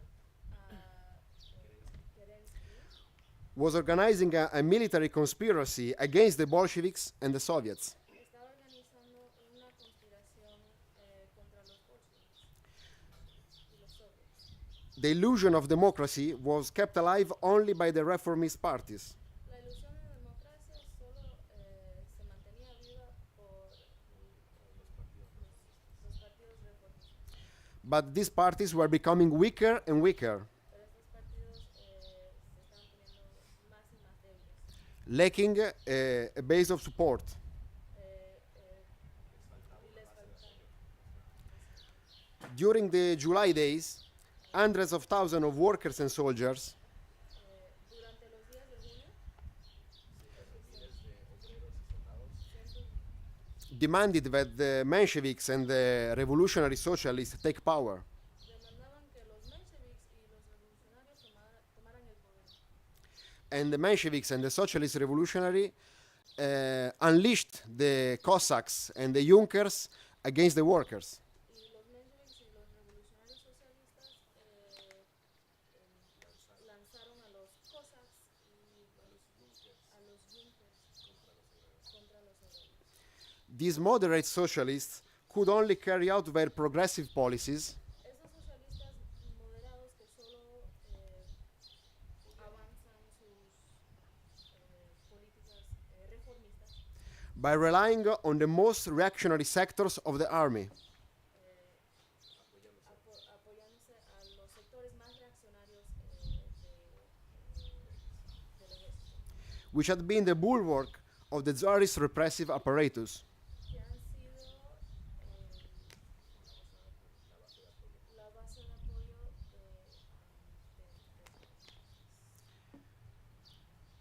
Tsarist repressive apparatus. del aparato del aparato represivo de los zares. The provisional government was paralyzed for most of its existence. El gobierno provisional ha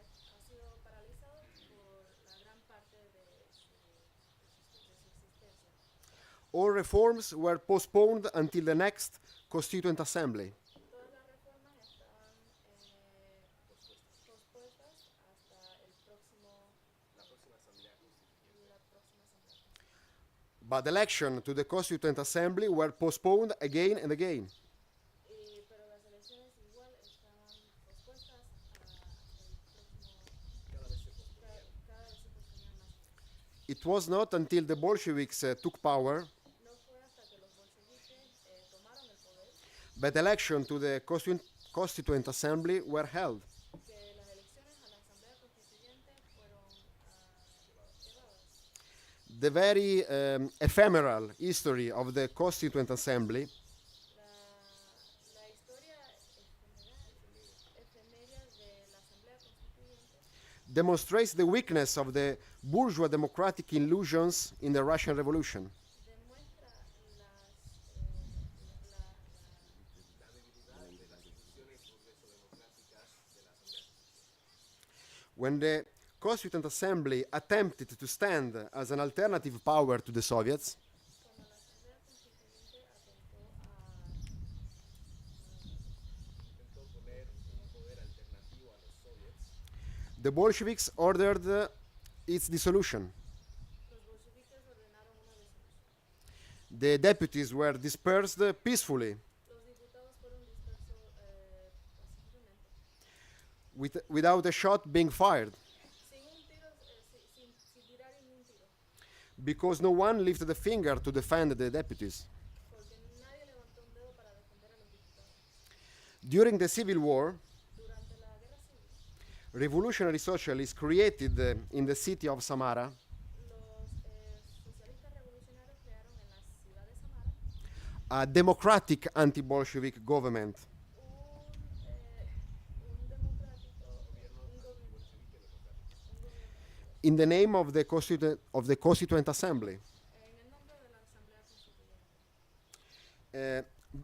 Constituyente. Power was initially in the hands of a committee of the Constituent Assembly. El poder estaba inicialmente en un comité de la Asamblea Constituyente All the members were revolutionary socialists. y todos los miembros eran revolucionarios socialistas. They then allied with other anti-Bolshevik forces to restore democracy. Y estaban aliados con Las otras fuerzas antibolcheviques para restaurar la democracia. They created a five-member directorate crearon una Directorado de 5 personas, two revolutionary socialists, dos socialistas revolucionarios, two liberals, dos liberales and a general. y un general. Historians call this the democratic counter-revolution. Los historiadores hablan de esto sobre la histórica la contrarrevolución democrática. This directorate controlled an important part of the former Tsarist empire. Esta historia controlaba una parte importante de Ex imperio zarista. ex imperio zarista. Siberia, the Urals, the Volga region, Siberia, los Urals y la región Volga, probably more territory than the Bolsheviks control at the time. Probablemente más territorio del que controlaban los bolcheviques en ese momento. They enjoyed the support of the majority of elected deputies in the Constituent Assembly. disfrutaban el apoyo de la Asamblea Constituyente, They also had access to the state's gold reserves, pero también tenían acceso a las reservas de oro del Estado. could count on the abundant supplies provided by the Western democratic powers, Y podían contar con El abundante apoyo de las potencias democráticas occidentales. as France and Great Britain. como Francia y Gran Bretaña. But this government of people deputies had no support among the masses. Pero este gobierno de diputados No tenía ningún apoyo entre las masas. It depended for its survival on foreign troops.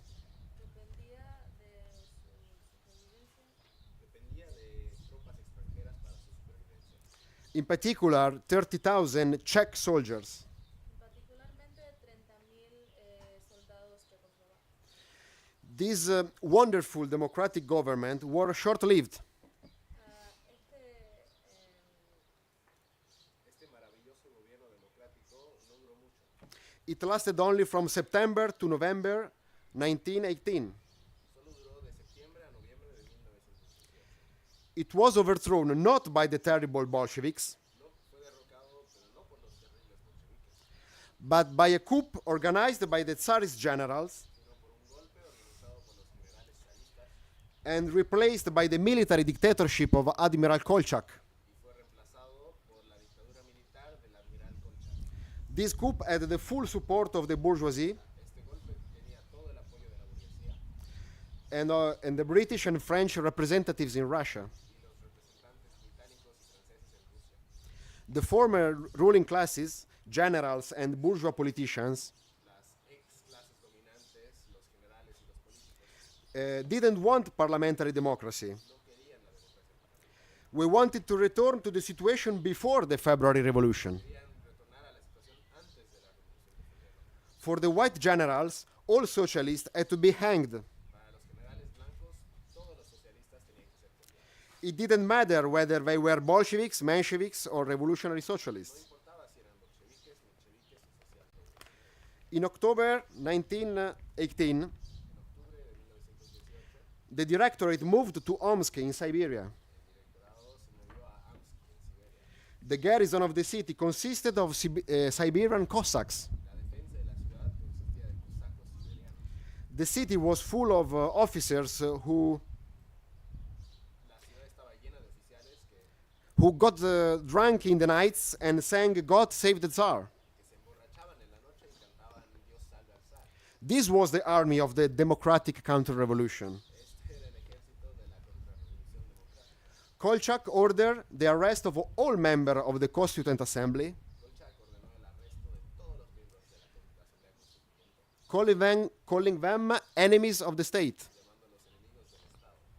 If the Bolshevik had not taken power, Si los bolcheviques no hubieran tomado el poder, there would have been no years of peaceful parliamentary development, no hubiera habido años de desarrollo pacífico parlamentario, but a bloody counter-revolution sino una contrarrevolución sangrienta that would have brought to power a military dictatorship que hubiera traído al poder una dictadura militar, that would have slaughtered not only the Bolsheviks, hubiera masacrado no solo a los bolcheviques, but also the reformists, the moderate, the Democrats, sino también a los reformistas, los moderados, los demócratas, as the fascists did in other countries. como los fascistas hicieron en otros países. This is the truth about the undeniable historical necessity of the October Revolution, Esta es la verdad sobre la innegable necesidad histórica de la Revolución de Octubre, which was not usurpation, que no fue una usurpación, but the only way of salvation for the masses of Russian workers. sino la única salvación de las masas trabajadoras de Rusia. Thank you.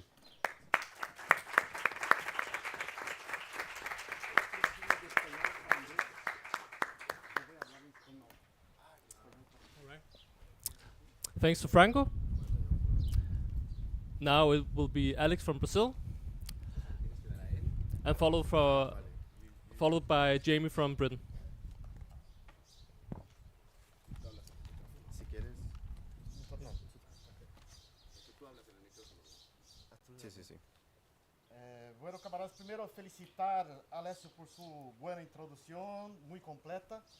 First of all, congratulations for the very complete introduction. Voy a intentar solo contribuir reforzando algunos puntos, algunas lecciones que considero importantes de la I'm- revolución.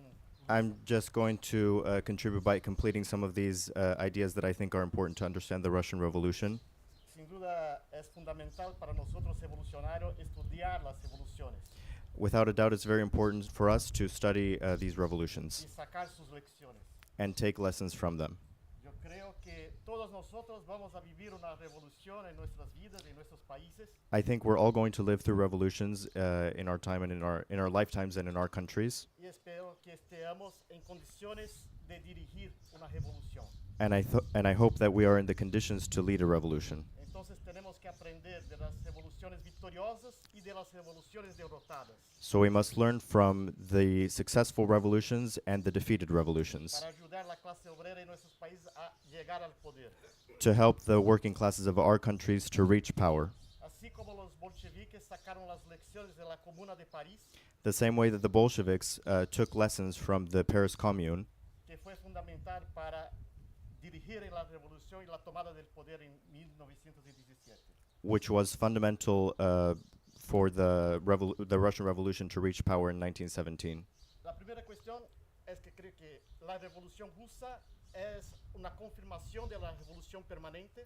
The first thing is that I think that the Russian Revolution is a confirmation of the theory of the permanent revolution. Las conclusiones que Trotsky ha llegado después de la revolución de 1905, The conclusions that Trotsky reached after the revolution of 1905, de que mismo en Rusia, que era un país atrasado, la tarea era la revolución socialista, la revolución proletaria.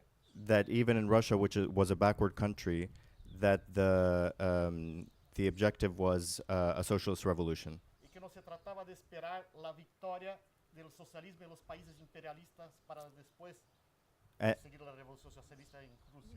and it was not necessary to wait for socialist revolutions in the developed countries to advance a socialist revolution in Russia. Y es con esto que Lenin llega a las mismas conclusiones de Trotsky And- y escribe las tesis de abril. And with this, Lenin reaches the same conclusions as Trotsky and writes the April Theses, Y lleva la batalla en interior del partido bolchevique para ganar la mayoría a sus posiciones. and leads the battle within the Bolshevik Party to win people over to their positions. El otro punto es que un camarada ha dicho en una reunión The other point is that a comrade has said in one of our meetings que la cuestión del programa, principio, análisis, estrategia es una ciencia. the issue that the analysis of the program Principios, estrategia, and strategy es un science. is a science, Pero la táctica es una arte. but strategy and tactics are an art. Depende del terreno concreto y hay que tener flexibilidad. It depends on the concrete terrain, and flexibility is necessary. Cómo dialogar con la necesidad de las masas y su nivel de conciencia política. How to dialogue with the consciousness, the political consciousness of the masses. Lenin, los bolcheviques llegan a la conclusión de la necesidad de la revolución socialista en Rusia. Lenin and the Bolsheviks came to the conclusion of the necessity of a revolution in Russia, Pero esto no significa que las masas han llegado al mismo tiempo a esta conclusión. but this doesn't mean that the masses had reached that conclusion already. Entonces creo que la táctica del Frente Único y de las consignas de transición son un elemento importante de elección de la revolución. So I think that the idea of the United Front and del Frente Único Transitional demands. and transitional demands are a key part of the revolution, Sí. Es que, porque no somos sectarios. because we are not sectarian. No somos aquellos que insultan, dicen que todos los dirigentes de la clase obrera son traidores. We're not the type of people that insult and say that the leaders of the working classes are traitors. Si hay una mayoría de la clase obrera If que a ma- confía en estos dirigentes, If there is a majority of the working classes that trust these leaders, nosotros debemos decir o que ellos deberían hacer y no hacen. we must say what they must do, and they should do it. Y por eso las consignas utilizadas por los bolcheviques en la revolución son importantes. And that's why the demands that were made by the Bolsheviks are very important. Pan, paz y tierra, Bread, peace, and land. abajo a los 10 ministros capitalistas, Down with the 10 capitalist ministers, que significa que el gobierno, no decía abajo el gobierno provisional, pero que este gobierno junta con la burguesía. which was not just down with the government, but that this government is allied with the bourgeoisie. Y todo el poder a los soviets. And all power to the Soviets. En el contexto, como Alessio ha explicado, en que los bolcheviques eran la minoría. In a context which, as Alessio explained, the Bolsheviks were in a minority. En el primer congreso pan-ruso de los soviets en junio, In the first pan-Russian Soviet Congress in June, los bolcheviques eran menos de 15% de los delegados. the Bolsheviks were less than 15% of the delegates. Entonces, la cuestión de la tarea de los comunistas, de los marxistas, de cómo ganar la mayoría de las masas es una lección importante de la Revolución Rusa. So the issue of how communists must win the masses is a key lesson of the Russian Revolution. Para ganar la mayoría y cumplir la tarea de la tomada del poder. To win over the majority and meet the goal of taking power. Y la tercera lección que creo que es importante, And the third lesson that I think is important, que es la cuestión del partido. which is the issue of the party. Trotsky ha dicho que incluso que en España en los años 30 Trotsky said that even in Spain in the 30s, el proletariado tenía un nivel de conciencia incluso más alto de que los rusos en 17. that the masses had a level of conscience which was even higher than that of the Russians in 1917. Pero no tenía un partido como el partido bolchevique en But- España. But they did not have a party like the Bolshevik Party in Russia. Por esto nuestra tarea fundamental That's why our fundamental task de construir el partido revolucionario of building the Revolutionary Party, basado en la teoría marxista, based on Marxist theory en los métodos del bolchevismo and the methods of Bolshevism, y de construir la internacional revolucionaria. and of building the Revolutionary Communist Uno International. de los puntos de las tesis de abril incluso In fact, one of the points of the April theses es la necesidad de una nueva internacional is the need for a new international, que Lenin y Trotsky van a fundar en 1919 la Internacional Comunista. which Lenin and Trotsky founded in 1919, being the Communist International. Esta es nuestra tarea de en cada país, en cada sección, la tarea fundamental de nosotros de construirmos nuestra organización para construir un partido revolucionario, obrero revolucionario en cada país que tenga la capacidad de influenciar las masas. That's why our task in all of our different countries is to build parties that can lead and influence the masses, Y de construir la internacional revolucionaria. and of building the international Revolutionary Communist International. Estamos dando pasos importantes And we're already taking steps in this direction, y que la fundación de la Internacional Comunista Revolucionaria ayer and that the foundation of the RCI yesterday fue un paso fundamental en ese sentido también. was a fundamental step in this direction as well. Gracias. Thank you.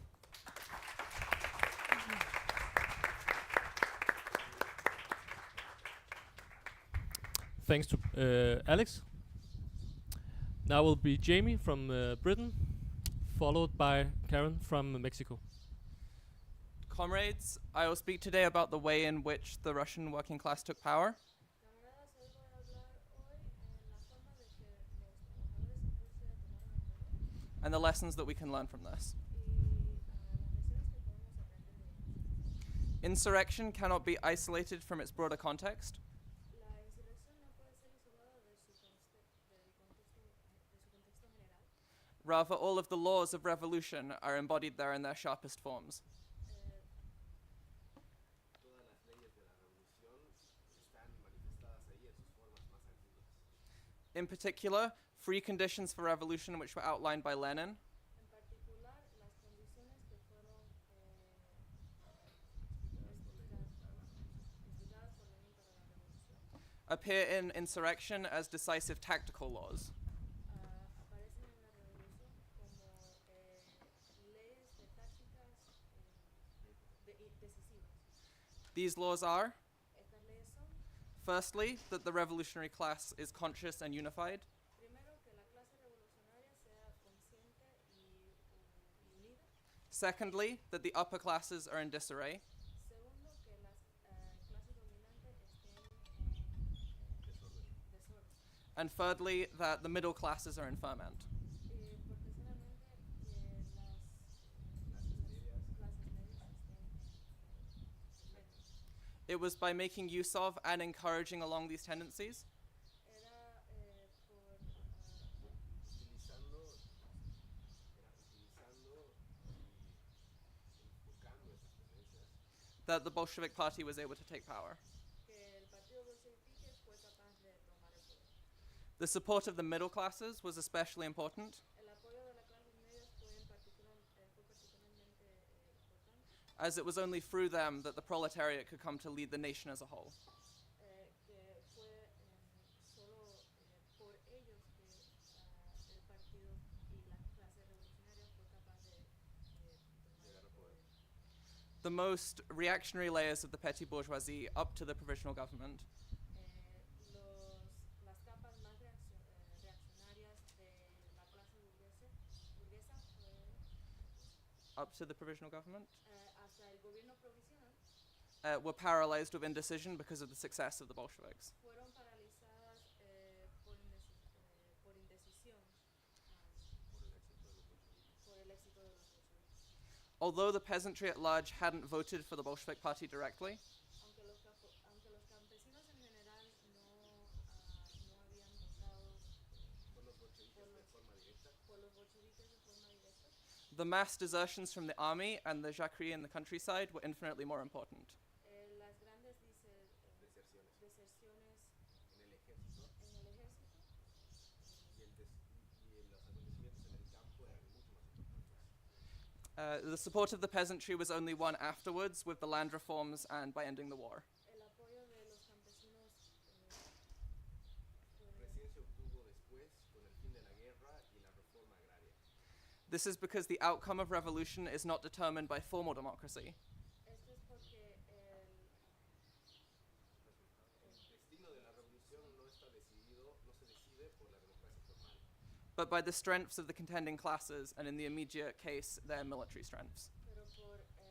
pero por la fuerza de las clases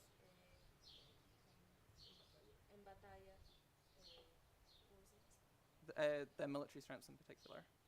Que los fortalecen militarmente en específico. Under the correct conditions, consciousness will change through events, Debajo de las condiciones correctas, los eventos van a cambiar la conciencia. van a cambiar la conciencia. the most advanced layers of the masses will lead on the middle layers and will paralyze the most reactionary ones. Las capas más avanzadas de la clase revolucionaria van a dirigir las capas de las clases medias.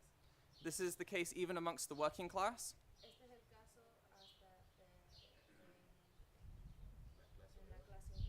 some of the delegates to the Congress of Soviets which took power had been wavering, Algunos de los delegados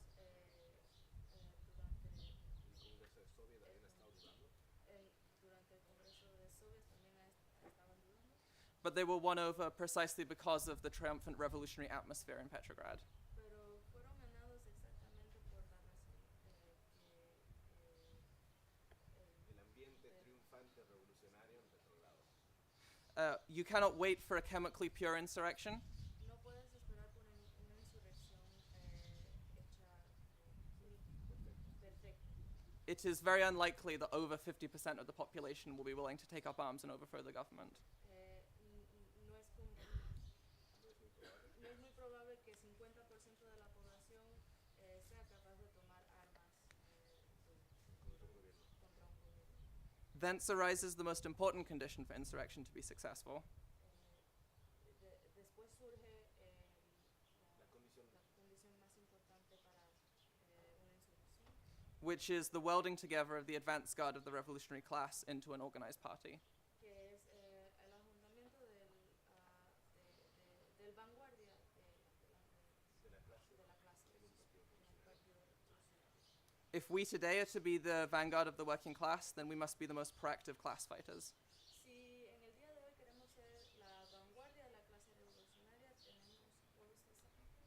Then we have to be the most advanced class fighters. entonces tenemos que ser los luchadores más avanzados de la clase obrera.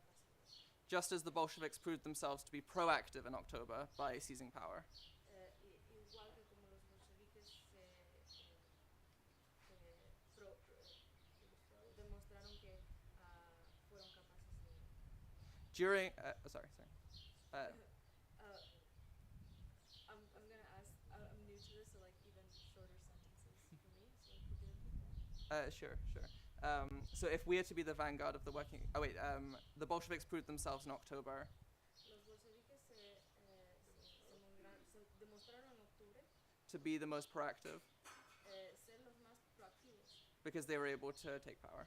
porque fueron capaces de tomar el poder. During a revolution, Durante una revolución, the party is faced with the task el partido se enfrenta con la tarea of determining the critical period, de determinar el periodo crítico, which will only last for a short period of time, que solo dura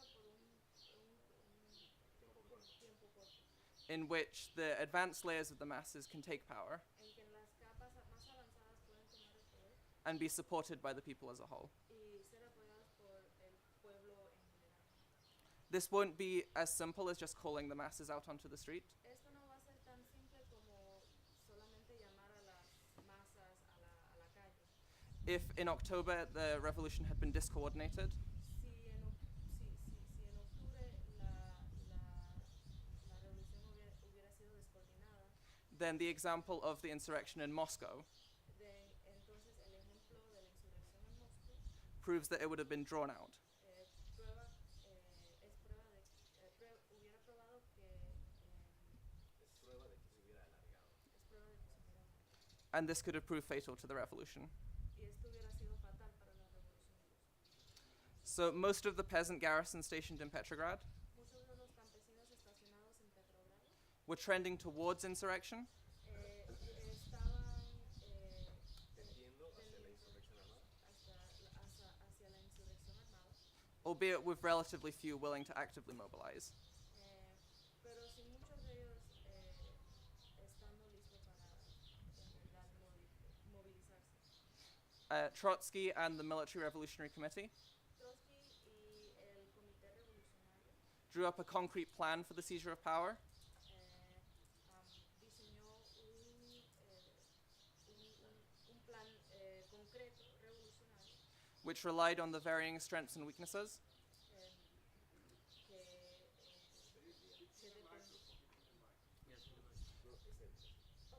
que which relied on the varying strengths and weaknesses Que dependía de las diferentes fuerzas y debilidades of the workers, the soldiers, and the sailors. de los trabajadores, los soldados y los marinos. I don't have time to go into details about this, No tengo tiempo para entrar en detalles, but comrades should read Trotsky's History of the Russian Revolution. pero los camaradas deberían leer la historia de la Revolución Rusa de Trotsky, Since the ruling class was so isolated ya que la clase dominante estaba tan aislada and the working class so unified, y la clase obrera tan unificada, the insurrection unfolded practically like a police operation. la insurrección se desarrolló prácticamente como una operación policial. Individual administrative centers and government buildings, Centros de administración individuales y edificios del gobierno, the railway stations, the post offices, and so on, las oficinas de ferrocarril, las oficinas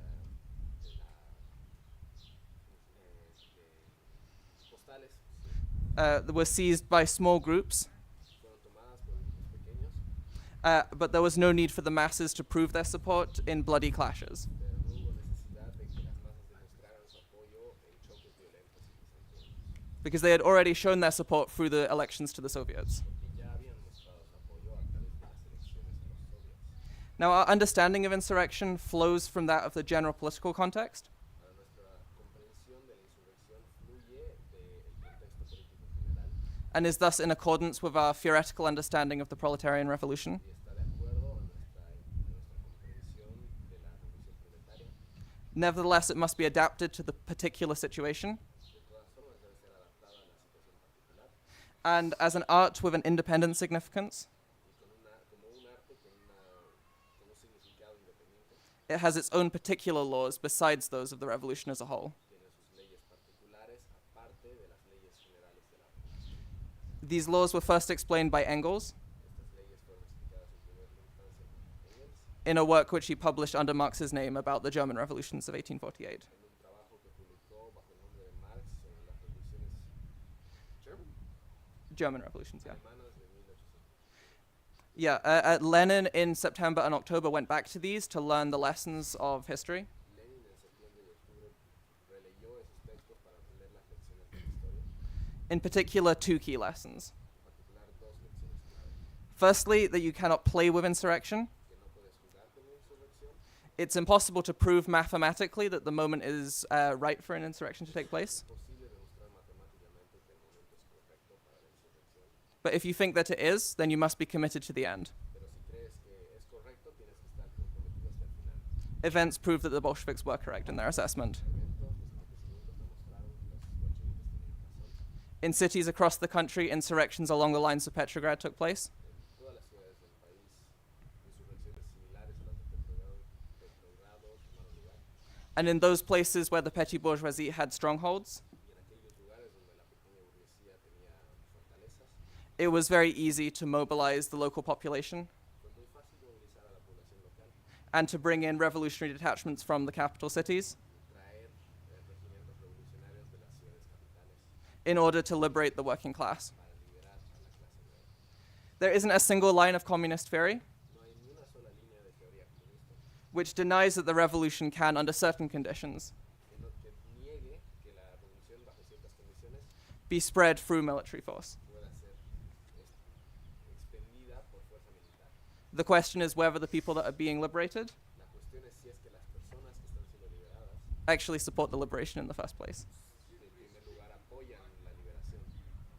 You still can't hear? Okay, apologies. Yes, so then the second law, which Engels explained, La segunda ley que explicó Engels, is that insurrection must proceed along a continual offensive. la insurrección tiene que proceder a lo largo de una ofensiva continua. If it halts to regroup its forces Si se detiene para reagruparse or to assume a defensive posture, o para asumir una postura defensiva, then it will inevitably be crushed by the superior organization of the state. inevitablemente será aplastada por la organización superior del Estado. Here, however, I must issue a note of caution. Aquí, sin embargo, hay que dar una advertencia de cuidado, Just because insurrection must proceed along a continual offensive solo porque la insurrección tenga que seguir una ofensiva continua, does not mean that this law generalizes. no significa que esta ley sea general. It doesn't hold true in war in general, and especially not in the class struggle. No es verdad en la ley, no es verdad en la guerra en general, tampoco en la corrupción. There have been many historical examples Han habido muchos ejemplos históricos of ultra-left catastrophes because people didn't understand this. de catástrofes de izquierdistas porque la gente no entendía esto. I will skip over the remainder of what I had to say Me voy a saltar el resto de lo que tenía que decir and just say that studying the relationship between the party and the masses y decir que estudiar la relación entre el partido y las masas during an insurrection durante una insurrección provides probably the sharpest example of this relationship. nos otorga probablemente el ejemplo más claro de esta relación.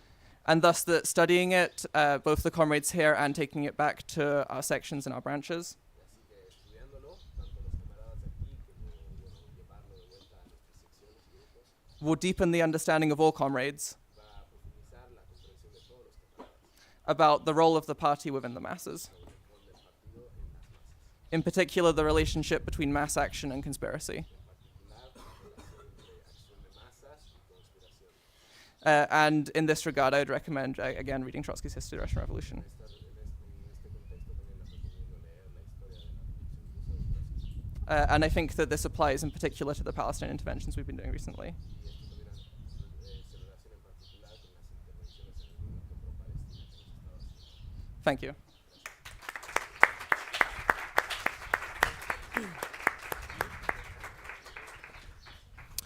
Thanks to Jamie. Now it will be Karen. But before that, a recommendation, which Jamie mentioned several times, and Alessio also mentioned in his lead-off. Trotsky's masterpiece, History of the Russian Revolution, which can be bought in the stalls down here, or which can be bought online from our publishing house, Railred. Bueno, la Revolución Rusa sin duda fue uno de los acontecimientos más grandes de la historia de la lucha de nuestra clase.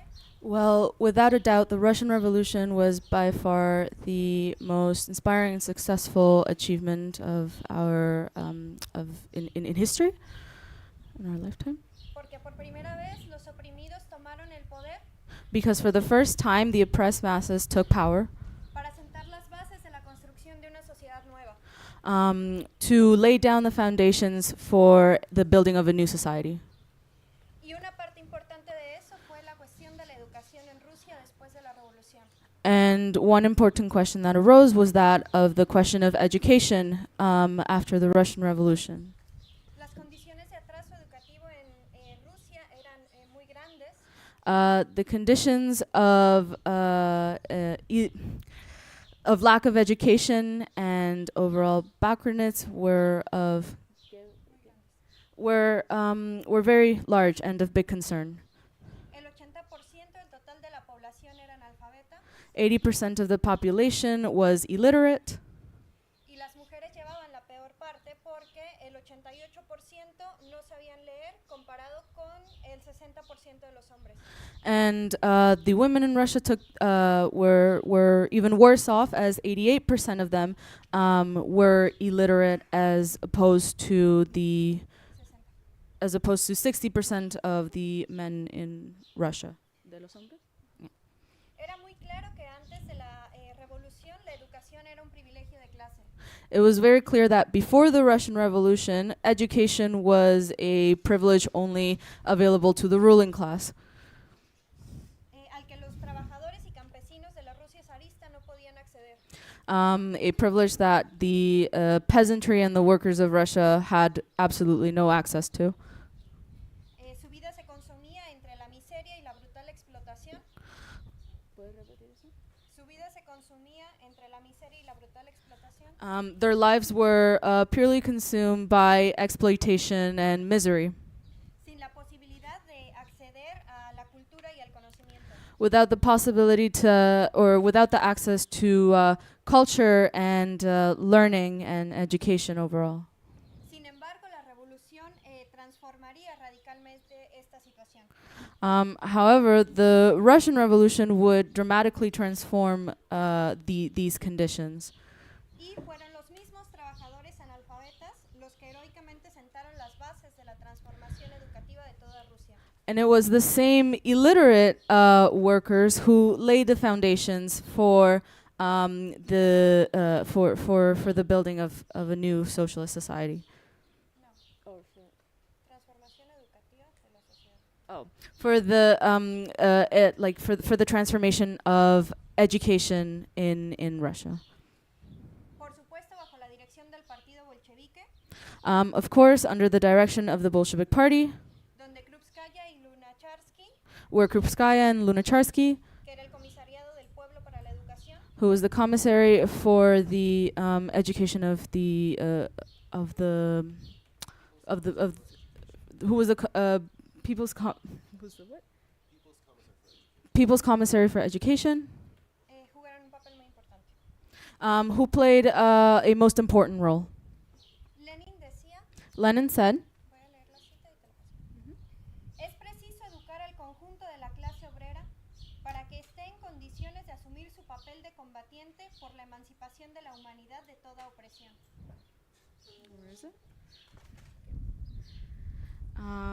It is precisely to educate. It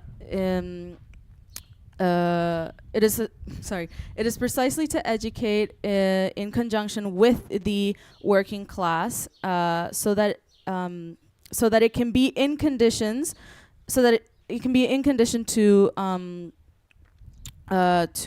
take up its role in combating for the emancipation of humanity.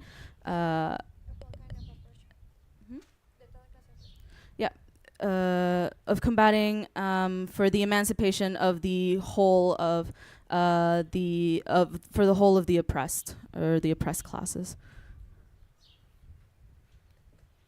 Así fue como uno de los primeros decretos del gobierno bolchevique en octubre de 1918.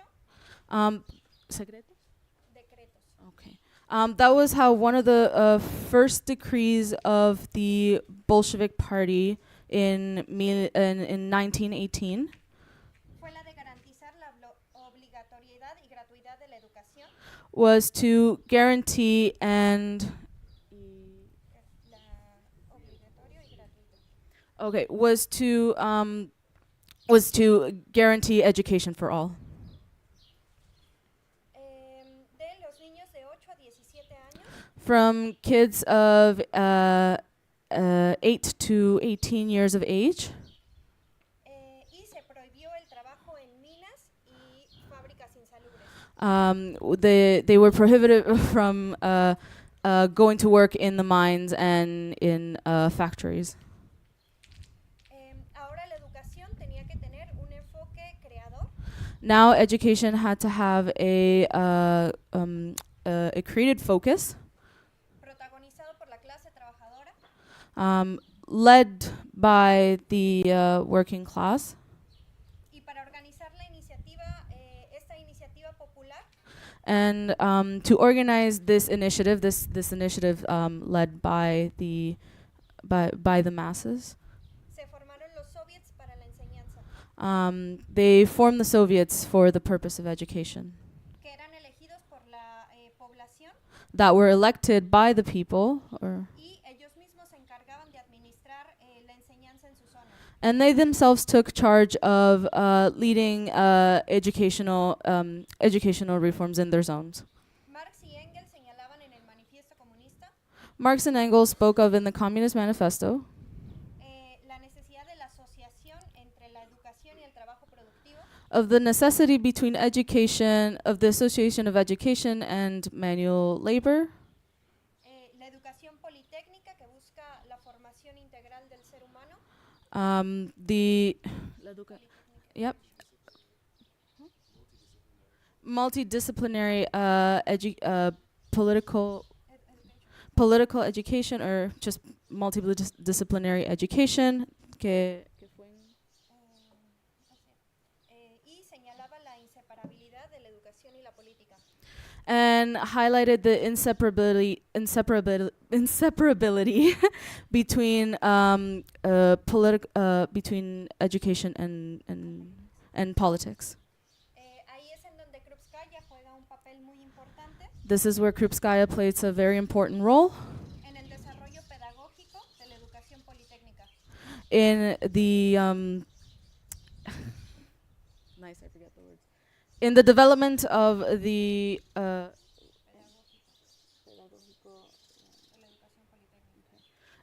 in the development of multidisciplinary education, Porque consideraba que solamente la unión del trabajo productivo because she considered that it was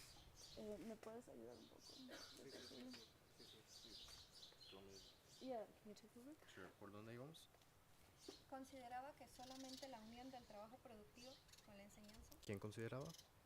Krupskaya. Nuevamente, Krupskaya consideraba que... Perdón, pero porque... Krupskaya consideraba que la unión del trabajo productivo con la enseñanza Krupskaya considered that the merging of productive labor and... ¿Y lo último? enseñanza, And teaching iba a ayudar a las nuevas generaciones would help the new generations a darse cuenta de la existencia de todas las ramas de la economía, to notice the existence of all the different branches of the economy, porque sin esto no iban a poder formarse because without this they would not be able to develop themselves como constructores del socialismo. as builders of socialism.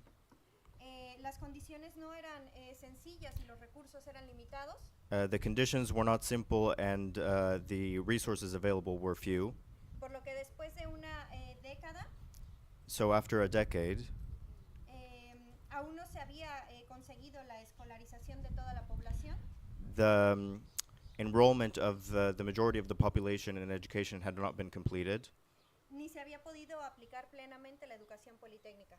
nor was the application of multidisciplinary education realized.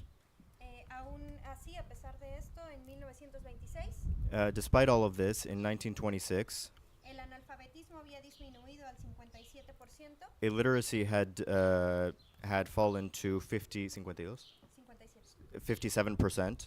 Y con la muerte de Lenin y el ascenso del estalinismo, and with the death of Lenin and the rise of Stalinism, cambió la política educativa.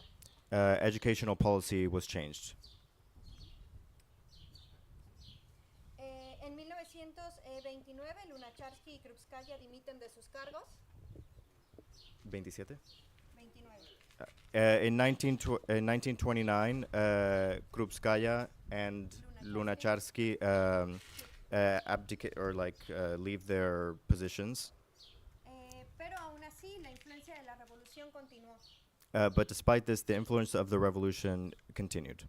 En 1939, In 1939, solo el 19% de las mujeres y el 6% de los hombres only 19% of women and 6% of men no sabían leer ni escribir. didn't know how to read or write. Y durante la Guerra Fría, And during the Cold War, el 92% de las mujeres 92% of women tenía formación profesional. had professional education. Hay un ejemplo en México sobre la educación socialista There's an example in Mexico of socialist education, que se da durante los años 30 durante el gobierno de Lázaro Cárdenas, which came about in the 30s during the government of Lázaro Cárdenas, que era un proyecto que atendía la necesidad de generar trabajadores which was a project that answered to the need of forming workers que tuvieran la capacidad de tecnificar el país. that had the capacity to technify the country.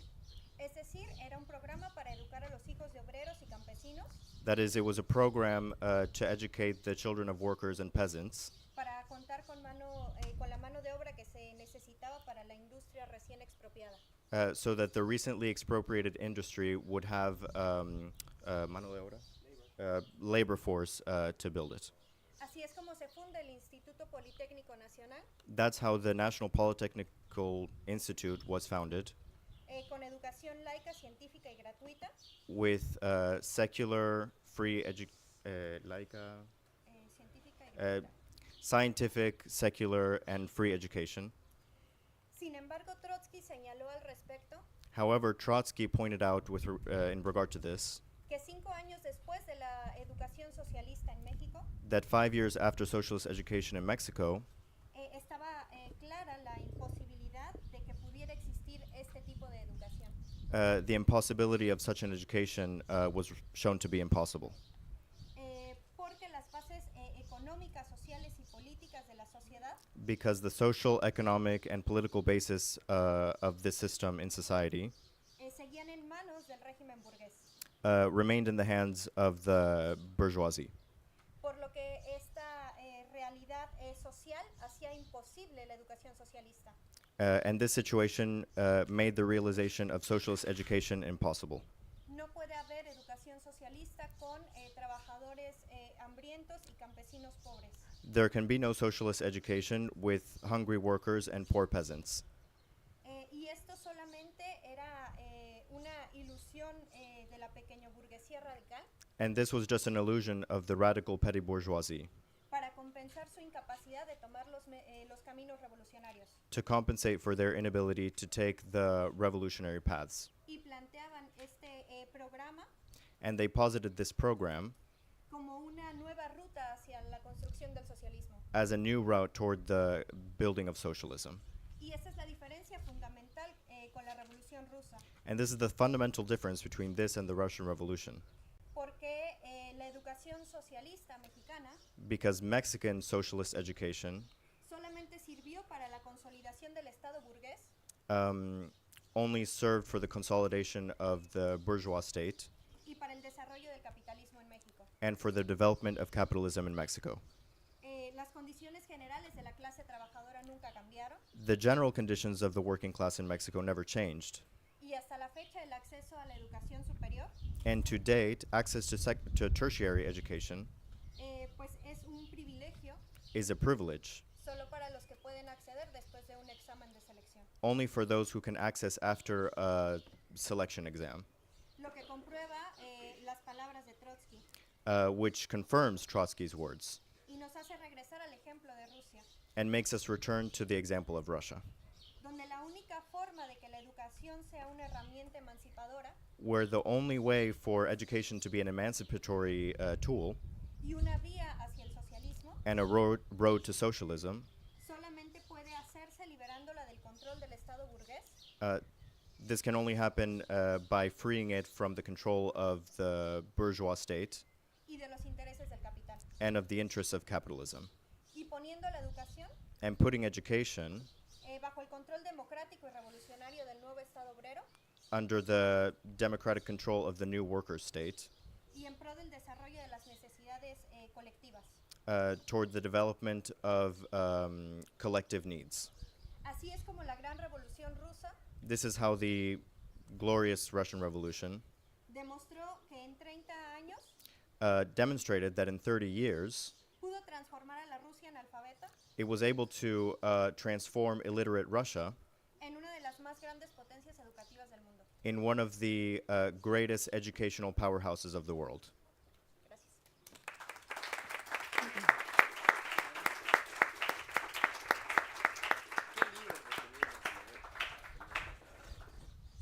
All right. Thank you, Karen. And thanks for all the thoughtful interventions from the comrades.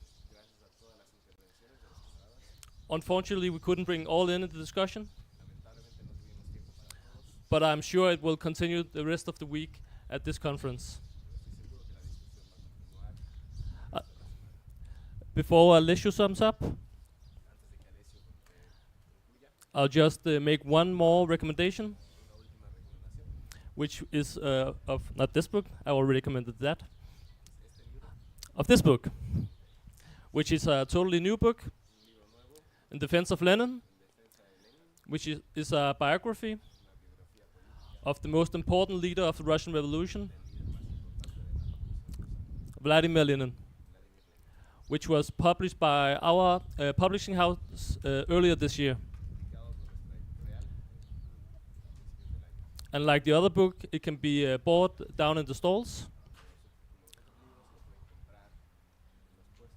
or from Wellred's website. But now I will give the word to Alessio so he can sum up the discussion.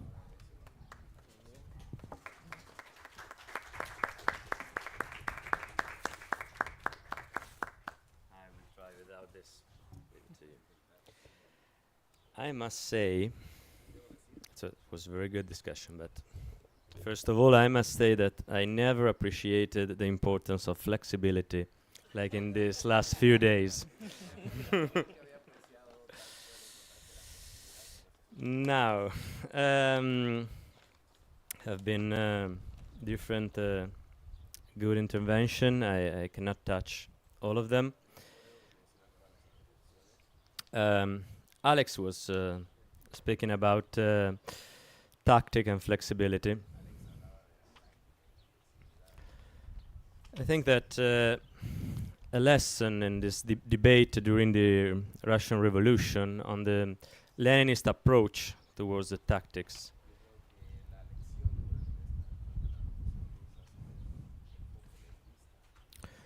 was most of all the capacity to, in his words, have a concrete evaluation of the concrete situation.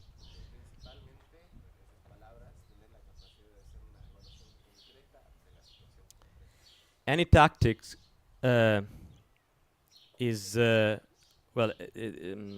comes from, of course, a deep theoretical understanding,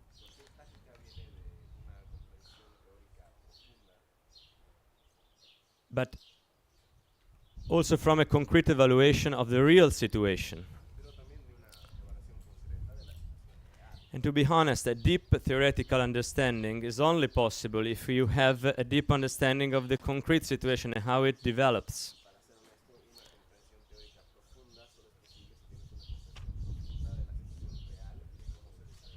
Otherwise, you have the risk to stay stuck in some abstract formulas. That is not real deep theoretical understanding. It's just a formula that can be right at a moment, but then when things change, you have to understand how to intervene in that situation. We saw this during the Russian Revolution, but we saw this along all the history of the Bolshevik Party.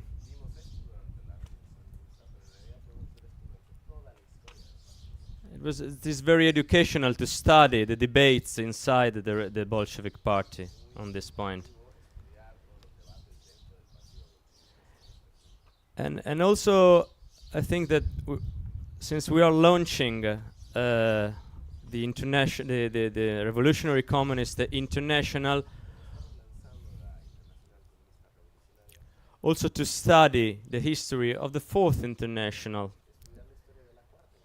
and then the debates and the approach to theory by Ted Grant. That is a clear application of this Leninist method.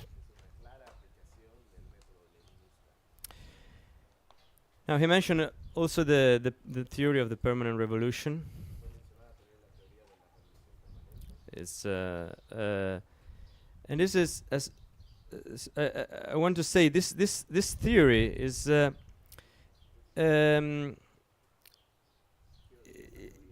is completely connected to the idea not only of the task of the proletariat, but to the international extension of the revolution.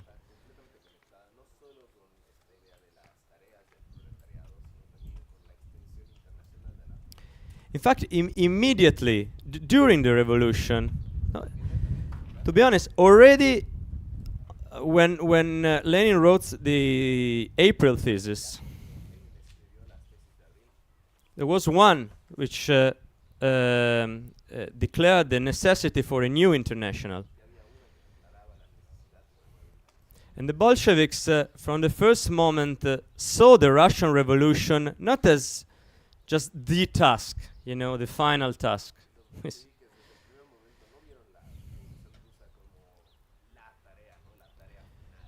But the need to break the chain of capitalism in its weak link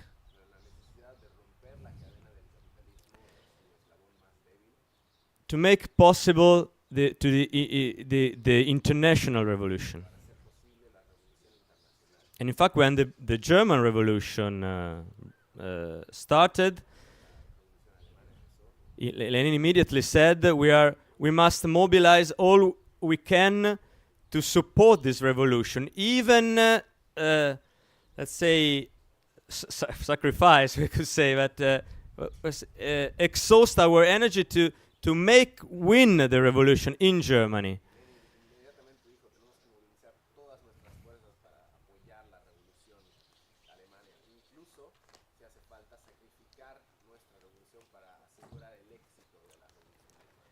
And that's how we always think on an international point of view. Also on the national question, as Ben explained very well. That is very important when what Ben explained. The Tsarist Empire was a prison of peoples.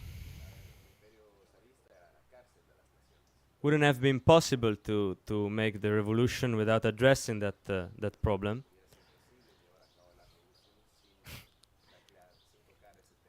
Even recently, even Putin reminded that, saying that Ukraine doesn't exist, didn't exist historically. It was Lenin who made it.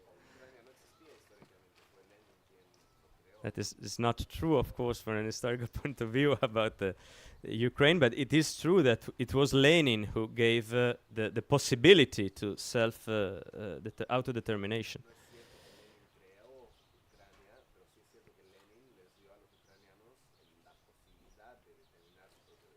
And to give this right from a proletarian point of view, of course, it is the only way to make a true unity of the working classes.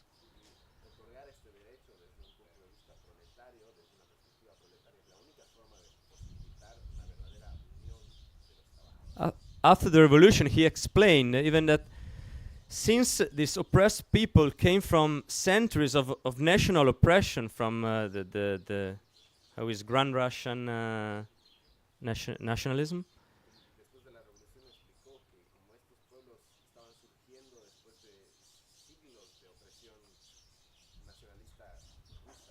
it was not even equal enough to guarantee equal rights.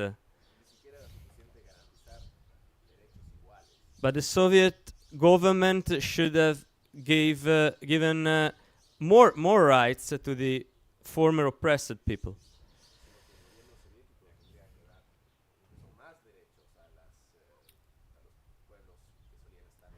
And that was another thing that completely changed with the Stalinist degeneration of the revolution. it was one of the last battles of Lenin was precisely against what later had begun the form of the USSR as a unity of republics. It is the battle of Lenin against the Stalin proposal to have just a Russian federation, and Lenin pushed forward the need of unity of Soviet republics. Una de las últimas luchas de Lenin fue la lucha contra la propuesta stalinista de Stalin de simplemente tener una federación rusa, ¿no? Él proponía la necesidad de tener una unión de repúblicas soviéticas.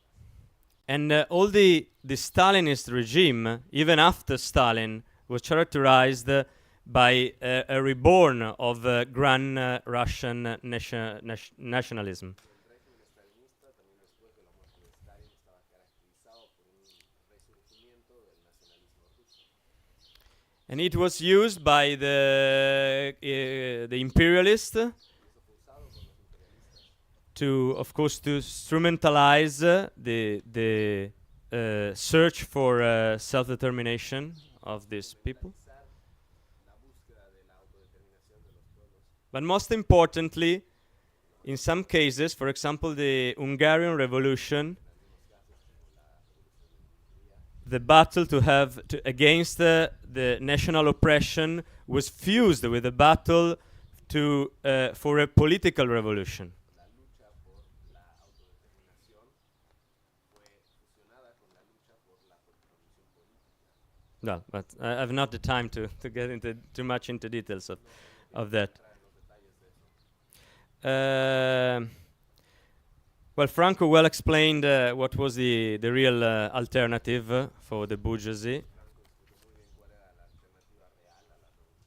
And to be honest, it was the alternative we saw already, where the revolution was not fulfilled in the history of revolutions.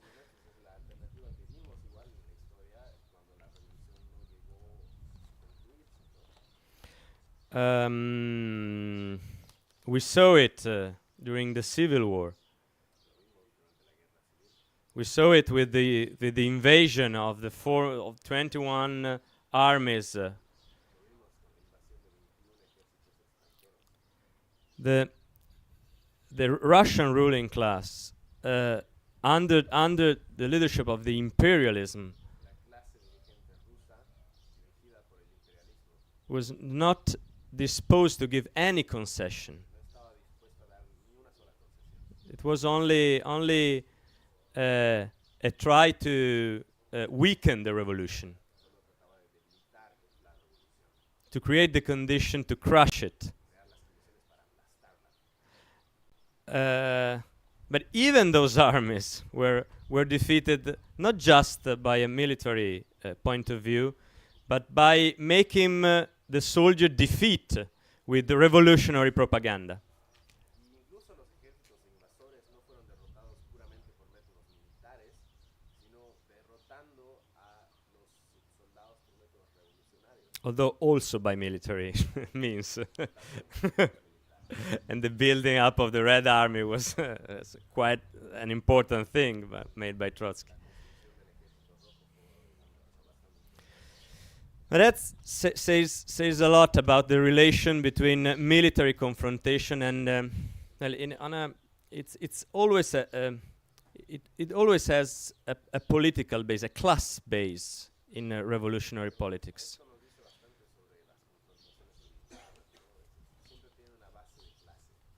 And in a revolution, of course.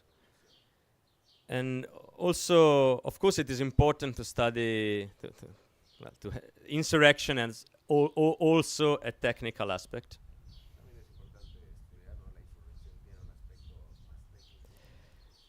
Well, it was quoted Engels. Engels was famous to have a passion for military aspects of things.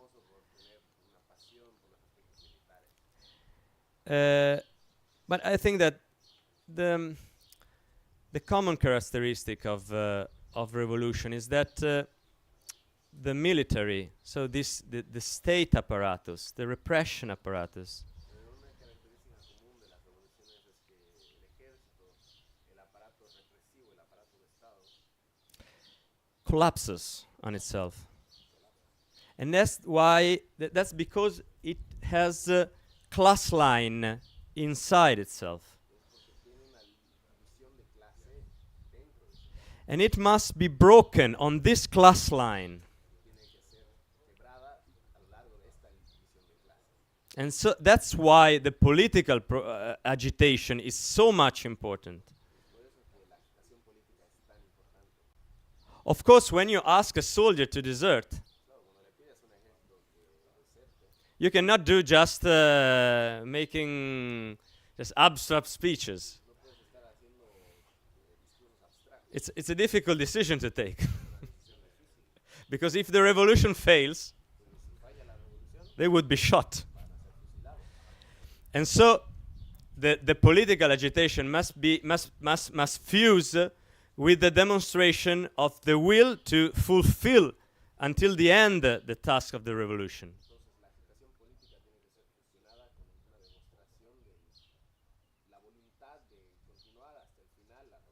That's why, you know, all this so wise or so good feelings, pacifist position during a class struggle ultimately strengthen the position, the possibility to violently defeat the struggle.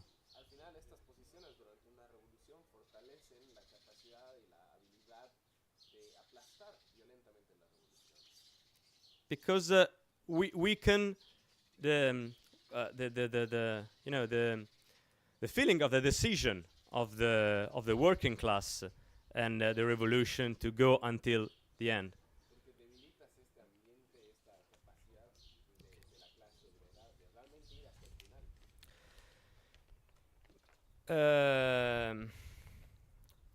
But again,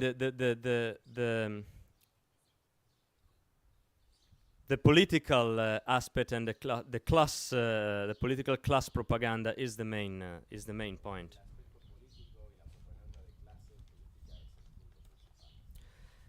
Now,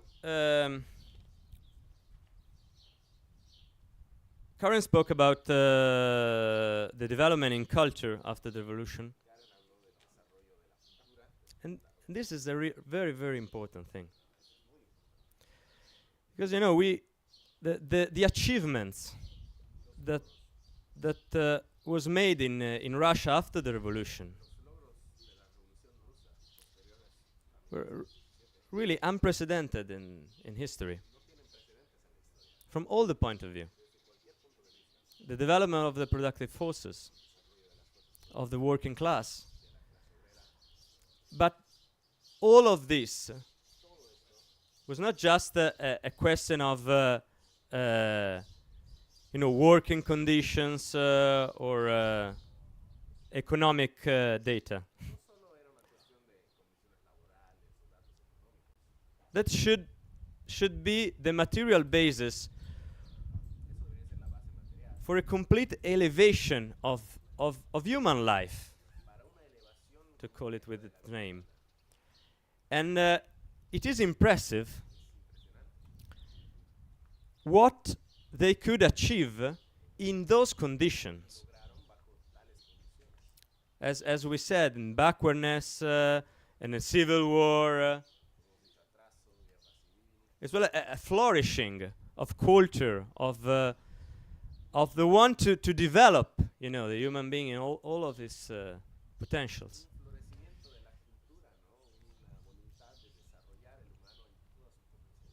Of course, given those very difficult conditions, it was okay. We saw just a glimpse of what it could be possible under a planned economy and a socialist society.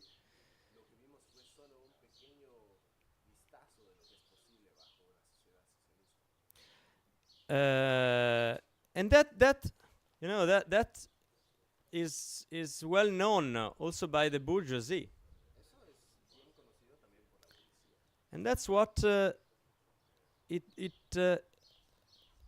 after decades still stay there as an example of the potential, just the potential of a different kind of society. Después de décadas siguió presente ahí como un ejemplo del potencial, simplemente del potencial de un nuevo tipo de sociedad. Okay, I have to sum up.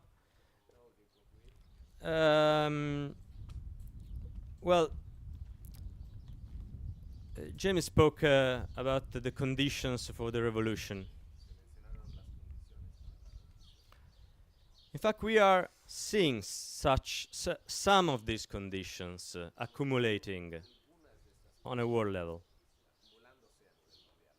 Especially now, it's clear that the first condition is that the ruling class cannot rule as it was used to do previously. Especialmente ahora es claro esa condición de que la clase dominante ya no puede dominar de la forma en la que solía hacerlo. And the contradiction, are going more and more accumulating. And so that's why we will see revolutions. Not in the past, but in the future. And we must study the higher examples. We have a long repertoire of failed revolutions. And we must study them also to learn from the defeats and the errors. But the Russian Revolution gave us the possibility to study the lesson from a success.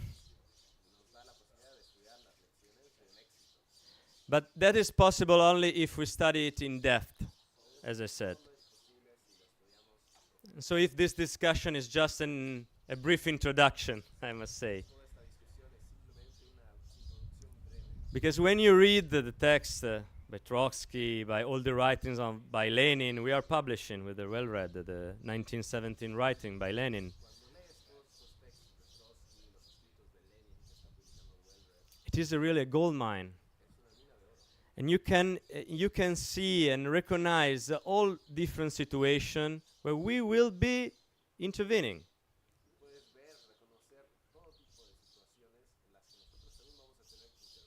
And so that's why what we are having here in this school, just our preparation for our future tasks, to build revolutionary organization, revolutionary parties, a revolutionary communist international,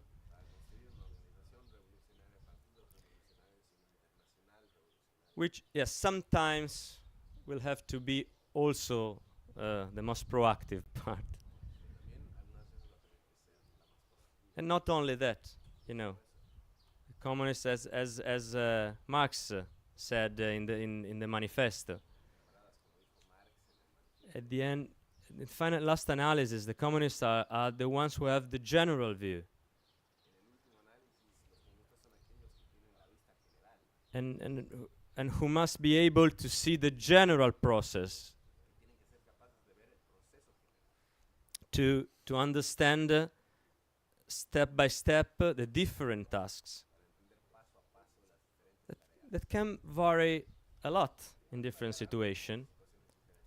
But knowing how to do that, finally they are means and are the way to get to the final task.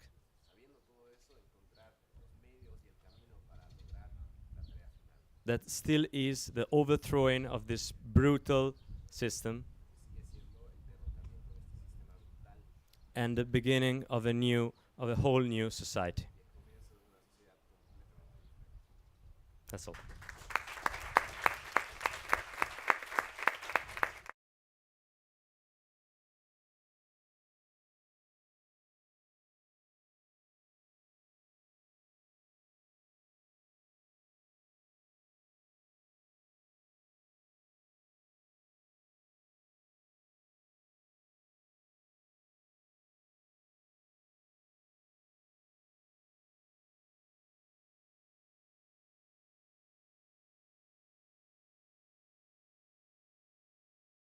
There will be a session here called What is Capitalism? There will be a session in the hotel area over there called Did Communism Really Fail? And then there will be a session in the main theater, which are an internal session about the question of Palestine. But we will break off for lunch now, and I'll see you again 3 o'clock.